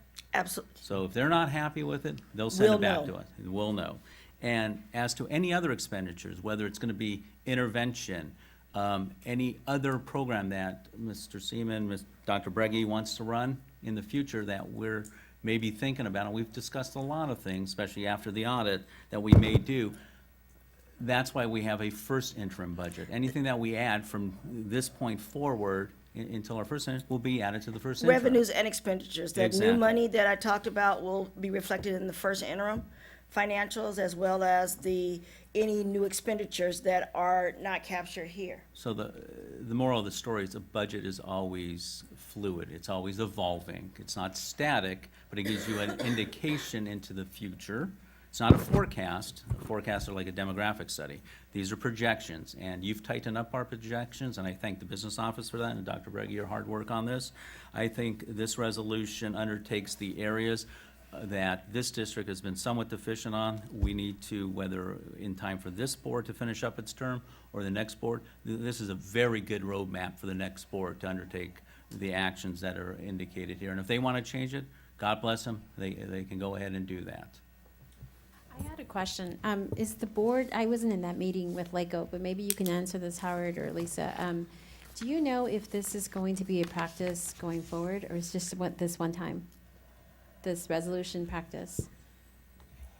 You know, they didn't They didn't indicate. indicate either way. I don't think we asked, quite frankly. I was just wondering about that. And I don't know either, but I do know that we talked about that they are changing, how Dr. Candy Clark, the new Deputy Right. Superintendent of Business, has changed a lot of requirements for how she deals with school districts on the business side of the house.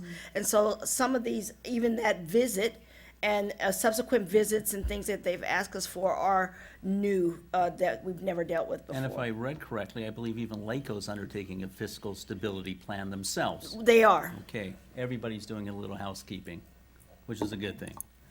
Mr. Martin? Were you done a second? Latanya, first of all, I'm wondering if we can use the word stability, fiscal stability, instead of fiscal solvency.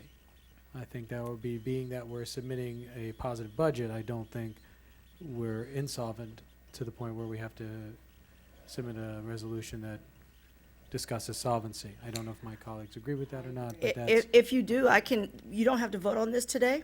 We can revise it and change it and bring it back to you on Thursday. okay. Are we posted for Thursday already?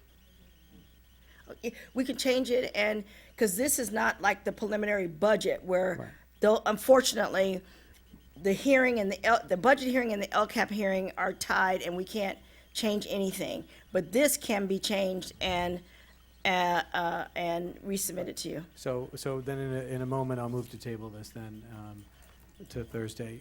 We'll do that. See if I can get the support for that. But there's the 8 points that Mr. Goldstein pointed out, I think discuss an actual responsible way to manage the district fiscally. And I think putting that in writing is a very strong step forward.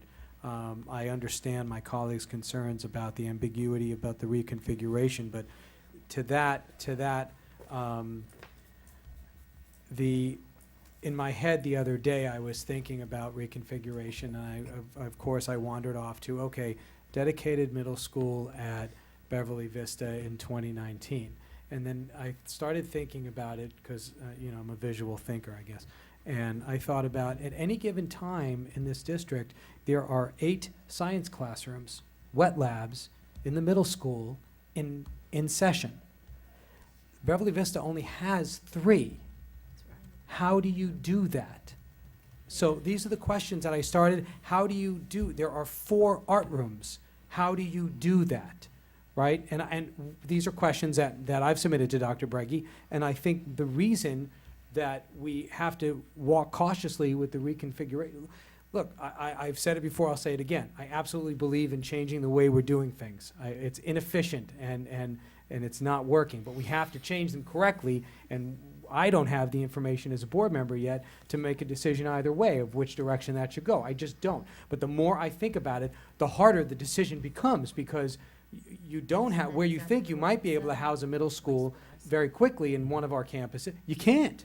You just can't, because you can't cancel science classes. You can't do that. So I look forward to eventually having that complete conversation with all of the information in front of us. In the meantime, I do believe in all of this that is put forth in the resolution. I think especially the OPEB pre-funding. I like the staffing efficiency with looking at the 8th grade numbers. We have talked about that for years, about moving those requests from parents, about returning the following year, and all of those things much sooner in the year.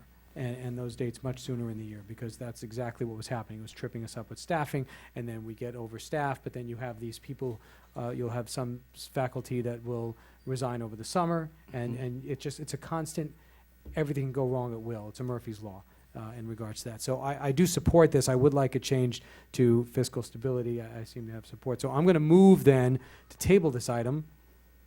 I actually made the motion. So I'm going to withdraw my motion first. Okay, so Did you second it?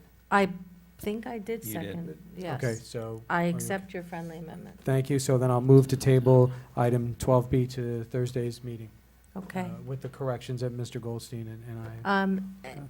Yeah, I intend to vote for this after you make some modifications.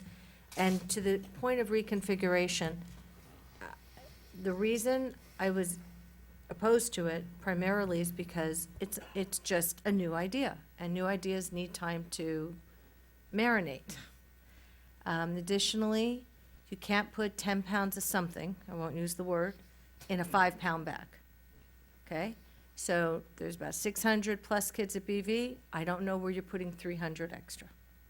I asked for a traffic study. It was obviously too short of a time to get it. I understand there's a problem. But if you go back to the early days, the reason there's a problem is the board before us and the board before I got here kept cutting and cutting and cutting and cutting all kinds of bells and whistles at these schools, to the point that kids were removed from middle school. People need to remember that.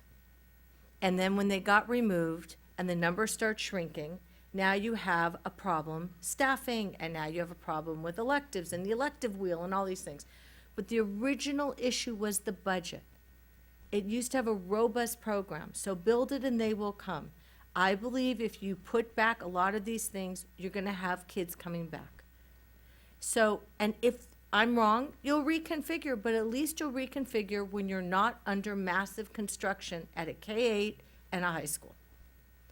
So I've used this example. It's like someone asking me to go out to a ball and do waltzes. And I said, love to waltz, but I broke both my ankles. Could we wait till I heal my ankles? And the point I'm trying to say is, how in God's name can you do this massive reconfiguration when you're hobbling along with one campus that isn't even done for another 3 to 4 years, El Rodeo, and the same for the high school? It's counterintuitive when you're hobbling along, not working on all cylinders to make these huge shifts and changes. And so I won't be here, and I wish everyone the best of luck figuring it out, but you'll have so much more to work with when your campuses are all up and running and functioning at full capacity. Then you'll really have a real true picture of what you have to work with. And you'll have a campus called Hawthorne that will only have a new auditorium, and you have a beautiful piece of land there to figure out what do you want to do with it. You have a district office building. You can finally roll out some plans. What do you want to do with that? But you'll have a plethora of choices. Right now, you're creating a problem where none need exist. And I don't think our budget is that dire in any shape, way, or form that we have to rush into a mistake. Like 8 science labs when you have 3. And art rooms. I think this is just, They're not insurmountable problems either, Ms. No, Korbutov, but you they're need problems time that need and time and space planning. and- So, Mrs. planning. Korbutov, I just want to be clear. My issue with the resolution is it's so it seems that the issue of reconfiguration is so open, and as you said, if the numbers are what they say they are, why is it even in here? And this is what I asked. I asked this question at the study session. You were there, and so I'm okay to and pull it out. So we were told that it had to stay in there to some degree. Does it have to stay in there? Because, and Well- again, I wasn't at your meeting, and I'm not challenging. It's the board's resolution. It is the board's resolution, but even if the numbers are where they are and it's a healthy budget, it's still not a good expenditure, a financial, appropriate expenditure to continue to fund classes with 8 and 10 kids in them. Because the And that- issue of deficit spending continues. No, it's not, it's No? just spending your money wisely. You will not be able to match. You're saying it's inefficient. It's inefficient. You will not be able to maintain salaries. You will not be able to. And so to- again- To maintain good programs, because this is where we are inefficiently spending our money. So even if our budget is pretty good, that doesn't mean we're spending our money the best way we should. And But so. why is reconfiguration the only answer to It those is- inefficiencies? It is definitely not the only So answer. then why It's not one of the say answers. inefficiencies with staffing vis-à-vis pupil ratio load? Why does it have to be reconfiguration? I could tell you, great, put in reconfiguration, put in consolidation. But they're both so far out there because we're under construction for 3 to 5 years, and thankfully we just passed a bond. Why are we hamstringing ourselves with the word reconfiguration? It's so open-ended. Why not just pull it out and put in efficiencies with pupil ratio teacher load? I don't understand. Well, now that is your stability plan. I just know, we know. I understand. We've seen the numbers, especially in Dr. the middle. Brady, would that not be in the a middle more school? honest approach to the problem? Because you could have a dedicated middle school with gross inefficiencies. So, And the problem, of course, is that I think, as Mr. Marco, or I'm not sure if it was you, Ms. Korbutov, alluded to, we did submit questions around reconfiguration, the loose questions that we had that weren't really presented in the from the FFST. Just, how does this look like? Questions about science, the labs, the space, the usage. And we haven't, as a board, had a chance to really go back and discuss that. Have a robust conversation around those questions, which are very specific questions, because if we make a mistake, then the answers will be directed, righteously so, to this board. So that hasn't happened, and so I'm not sure what came first, the resolution or that discussion, or didn't happen, but that's where we're at. So I just want to clarify that as well. So let me just reiterate that we were asked to generate ideas for the resolution because it is the board's resolution. So Right. so it really does need to come from you. Our as far as reconfiguration, and I understand everything that's being said, you know, our recommendation hasn't changed from an instructional perspective. So you know, that hasn't changed, but we have a number of questions from the board, some really good, thoughtful questions that are going to take some time. And so we're happy to look at that if that's going to be a good use of our time. So Dr. Breggy, if we want this resolution to be as close to reality as possible, is the word reconfiguration premature? Because you have a ton of questions that you're going to get back to us in a month or two. Do you want to put in, maybe the board would agree to reconfiguration or pupil teacher load efficiency, pupil ratio, whatever, however you want to phrase it. Pupil teacher ratio efficiency. If that's our biggest problem, in essence, if that's where our money is getting wasted, so to speak, then that's what should be addressed. Yeah, it's much more conceptual than a ratio, though, or you know, calculating it as efficiency. I mean, I think that, I mean, there's a reason why this has been a topic of concern for the last 25 years in our school district. Because it's still something that we need to look at. So whether it belongs in this resolution or not is absolutely up to you. Right, Dr. Breggy, if we put it in, it can only be acted on by the majority of a future board. Right. Once you come back with all the data and the stats and there's space, or you recognize the space. So it's really, Well, guys, this is a living document. It's gonna change. It's gonna it's- morph. It's gonna, It's Yeah. almost like a letter of intent Exactly. or a roadmap what this district is looking to do in the future to maintain stability, solvency, whatever, however you want to phrase it. Stability, Right. essentially. It's a roadmap. It's aspects of our operating budget. It's aspects of how we educate our children, how we spend our money. It's things that we are now aware of that we need to do, that need to be addressed. Some of them can be addressed next year. Some may take 2 or 3 years. We're in the midst of a construction program. We're constrained by our construction program. I think we've had robust discussions for months, going back a year, all the way when we had School Services of California here in 2016, and they reported in 2017 about things that we can do in this district to find efficiencies. Those things take some time to formulate, and because of our construction program, will physically take some time. I understand what Dr. Breggy is indicating from an educational academic standpoint. Yeah, he could have done it yesterday if he had the space to put it all in and had it worked out. That's gonna take some time. At least that's what I'm hearing to a large degree. And whatever that will look like in the future will be for a future board. It's not gonna happen. right. It it's may gonna not happen even all be in- this last three, these And there may last be, three board Ms. members. Corbatov, and there'll be 2 board members smarter than us that Yeah. can help this board figure it out, and maybe they implement in 2019, who knows? What I'm hearing from Dr. Breggy is really the conversation about reconfiguration is beyond budget and fiscal stability. It serves a whole different purpose. It does, in itself, it does address budgetary concerns because in itself, Sure. and I think the word we're looking for is overstaffing. We were talking about pupil ratio. I think the systemic problem, can I say that, might be overstaffing. Oh, definitely. Okay, so that's a systemic budget problem, is Definitely. overstaffing. So perhaps we can continue to, sorry, my screen went black. Instead of reconfiguration of K at schools, continue to address overstaffing and maybe put that in the, And that leaves it does that open-ended work for for you. my colleagues? If we Yeah, take the that works for me. reconfiguration out and just have it as addressing overstaffing? Well, as that part leaves, of our that leaves some examination? discretion to the administration Right, How to they deal, right. how Does you that- deal I with agree the with what Ms. overstaffing. Corbett is saying. I mean, it's up Uh, to, Well, Okay. you're not voting for it Well, anyway. Well, we're What's up? What tabling did it you anyway, We're so, tabling. but What?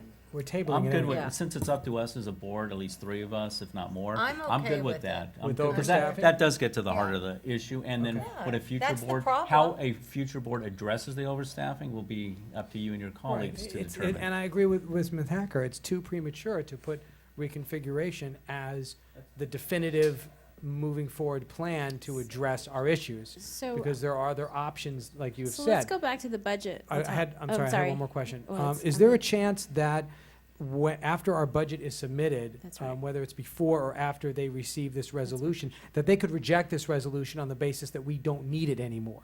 Could they do that, or are they not going to do it based Not on that? applicable. I don't know if they would reject it because we don't need it anymore. It makes it less Okay, necessary. I'm just wondering in light I mean, of, these are in light of kind of the things that we do instructionally. We come up with these kind of like guiding principles. Right. So it's really, it's really more of a guide. It's more of a way to share publicly that this is the direction that we're moving. So I mean that we're spending a lot of time on something that I think is really Okay. just professional goals to guide us as Okay. a school district. then I will say no more, and we'll have it back Thursday with the corrections. Thank you. But it's a good exercise we talked about. Now we understand better. Yeah, So, we're supposed to. It is, and one of the things that I want to reiterate, because this is what happened in January, where we kept tying where we were in the budget to what we should do with staffing and with spending efficiently. And the two are, the exercise of looking at spending your money efficiently should happen regardless Exactly. of how well we're doing. You never should feel the liberty to waste money. It's our fiduciary duty. Right. Okay, we got it. We'll see it on Thursday at 10 a.m. Great. Thank you. We're moving along. Okay. I'll move to approve rejection of claim number, gotta put my glasses on. 556264. 556261. What do you need? Pam? Oh, okay. Pardon? Oh, motion, okay. We have a table to motion, a motion to table, we need to vote on All in that. favor? Okay, all in favor? Aye. Abstentions, noes? Okay, passes unanimously. Thanks, Item Pat. 12C. Howard? I'll move for the rejection of claim number 556264. I'll second that. Any questions? All those in favor? Aye. Passes unanimously. Communication from the board members. This was a wonderful first meeting. Tying back to my report, I implore the public to please stay informed about the metro and all the issues concerning that and future incidents that arise if so happens. And I hope everyone is enjoying their summers and hopefully enjoying the FIFA World Cup games, because that's exciting as well. So, thank you again. Mr. Spitz? Just compliments to everybody. It's been a nice time. Thank you. Just welcome to Sean again. Well, it's going to be a little longer than just a one-sentence thing. So my wife wanted to see a movie this week, and we went to see Wouldn't You Be My Neighbor? It's actually a documentary on... Won't You Be My Won't You Be My Neighbor?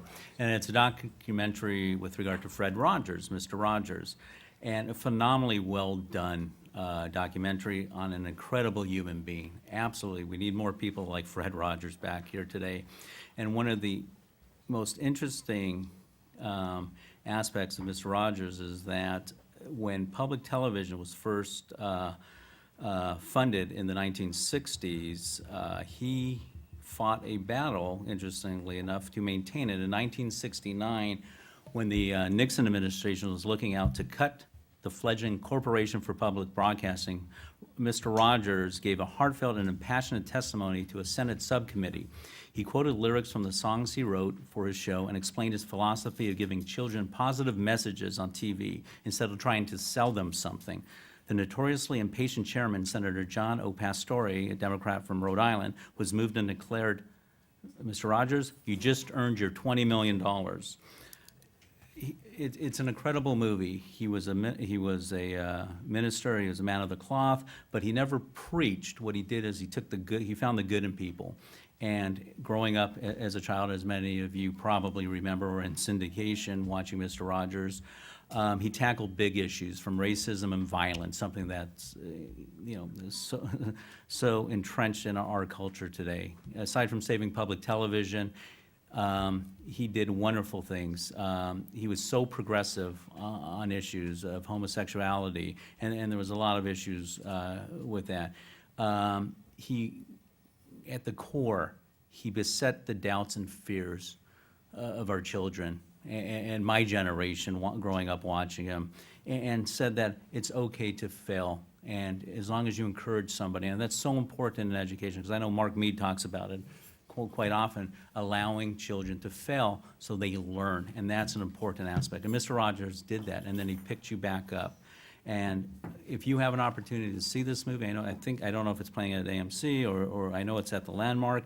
It's a movie worth seeing. If you grew up watching Fred Rogers, or your kids watch Fred Rogers in the day, a remarkable human being and something to offer, and he will speak to you even today. I want to thank the Kbev crew here tonight at summer vacation. It's awesome that you guys are here. I mean, if it weren't for you, those 6 people at home would not know what to do with their Tuesday night. And 11. Oh, yeah. Thank you. I stand corrected. I want to wish them all good luck in their competition in Kentucky coming up. I think that's the end of the month, right? Not sure if we'll convene before then. And piggybacking on what Sean said earlier, you know, people have asked for years, why are we fighting Metro? Why did we start this? Are we crazy? What's going on? And after seeing the footage tonight and hearing the experience from our student, not lawyers, not the parents, not the board, the students, it's clear to me, and hopefully it'll become clear to the public, why. We have always wanted to keep them away from our campus. We knew it would be disruptive. It's here. It's disruptive. So thank you, Sean, for being there and bringing that to us. And as you take that out to your student body, who I believe will be a lot more active about this this coming school year, whatever you guys do is terrific, and being protective of your school. So thank you. Thank you. I want to thank Marvin Winans, who gave me a bright idea. He gives me lots of bright ideas. I met him just a few months ago, and he told me that he was friendly with Erin Brockovich and to reach out to her. And I sent just a very terse email, but it caught her attention, and just a quick email, and she called me within the hour. And she came out. She was shocked. She was very pleasantly surprised. She had heard we were closing down the oil wells. She saw part of the remediation.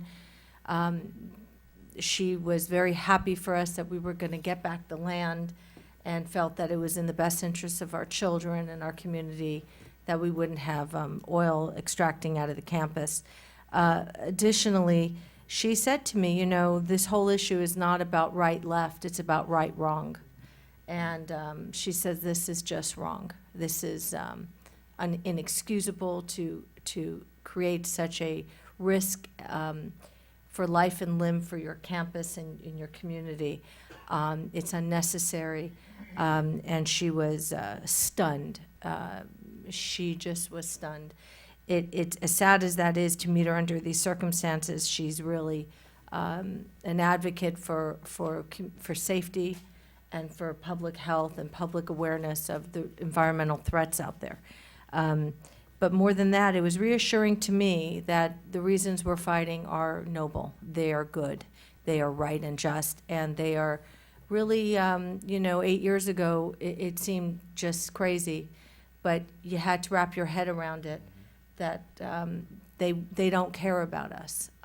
It's quite obvious the wall is just a quick, small example. To create that amount of destruction accidentally, never notify us, leave all the debris on the ground, whatever didn't fly over, towards us, is remarkable.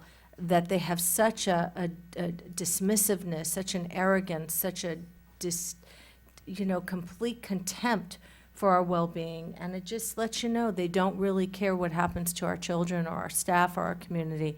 It's reprehensible. To the politicians who made this happen, shame on all of you.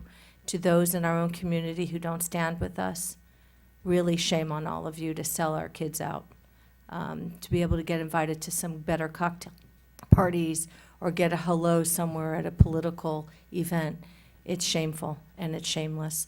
So I'd like to say that I'm proud to have always been in this fight. I'll stay in the fight until I'm out of here. And it's a noble effort. And I would say to our students and our teachers, join us. We need you, and we need you locked in arm with us. Put all your differences aside. This is about your campus, your home away from home. And I hope that we don't forget that we are fighting for something that everyone else takes for granted, their own sovereignty over their own land. To go to a place of schooling and to feel safe, and to go home feeling that you've accomplished something that day. Our children and our staff should have the same feeling that every high schooler has all over this country. I don't know why we don't have that feeling anymore, but apparently the politics are such that policy doesn't matter. Slogans about the environment, and kids are just that, empty slogans, because when push comes to shove, our kids and our environment apparently don't matter to the Metro Board, to Eric Garcetti, to Sheila Kuehl, to Antonia Vieira-Gosa, Zev Yaroslavsky, and unfortunately Feinstein, Dianne Feinstein, Kamala Harris, and Ted Lieu. So with that, I want to wish everyone a good evening.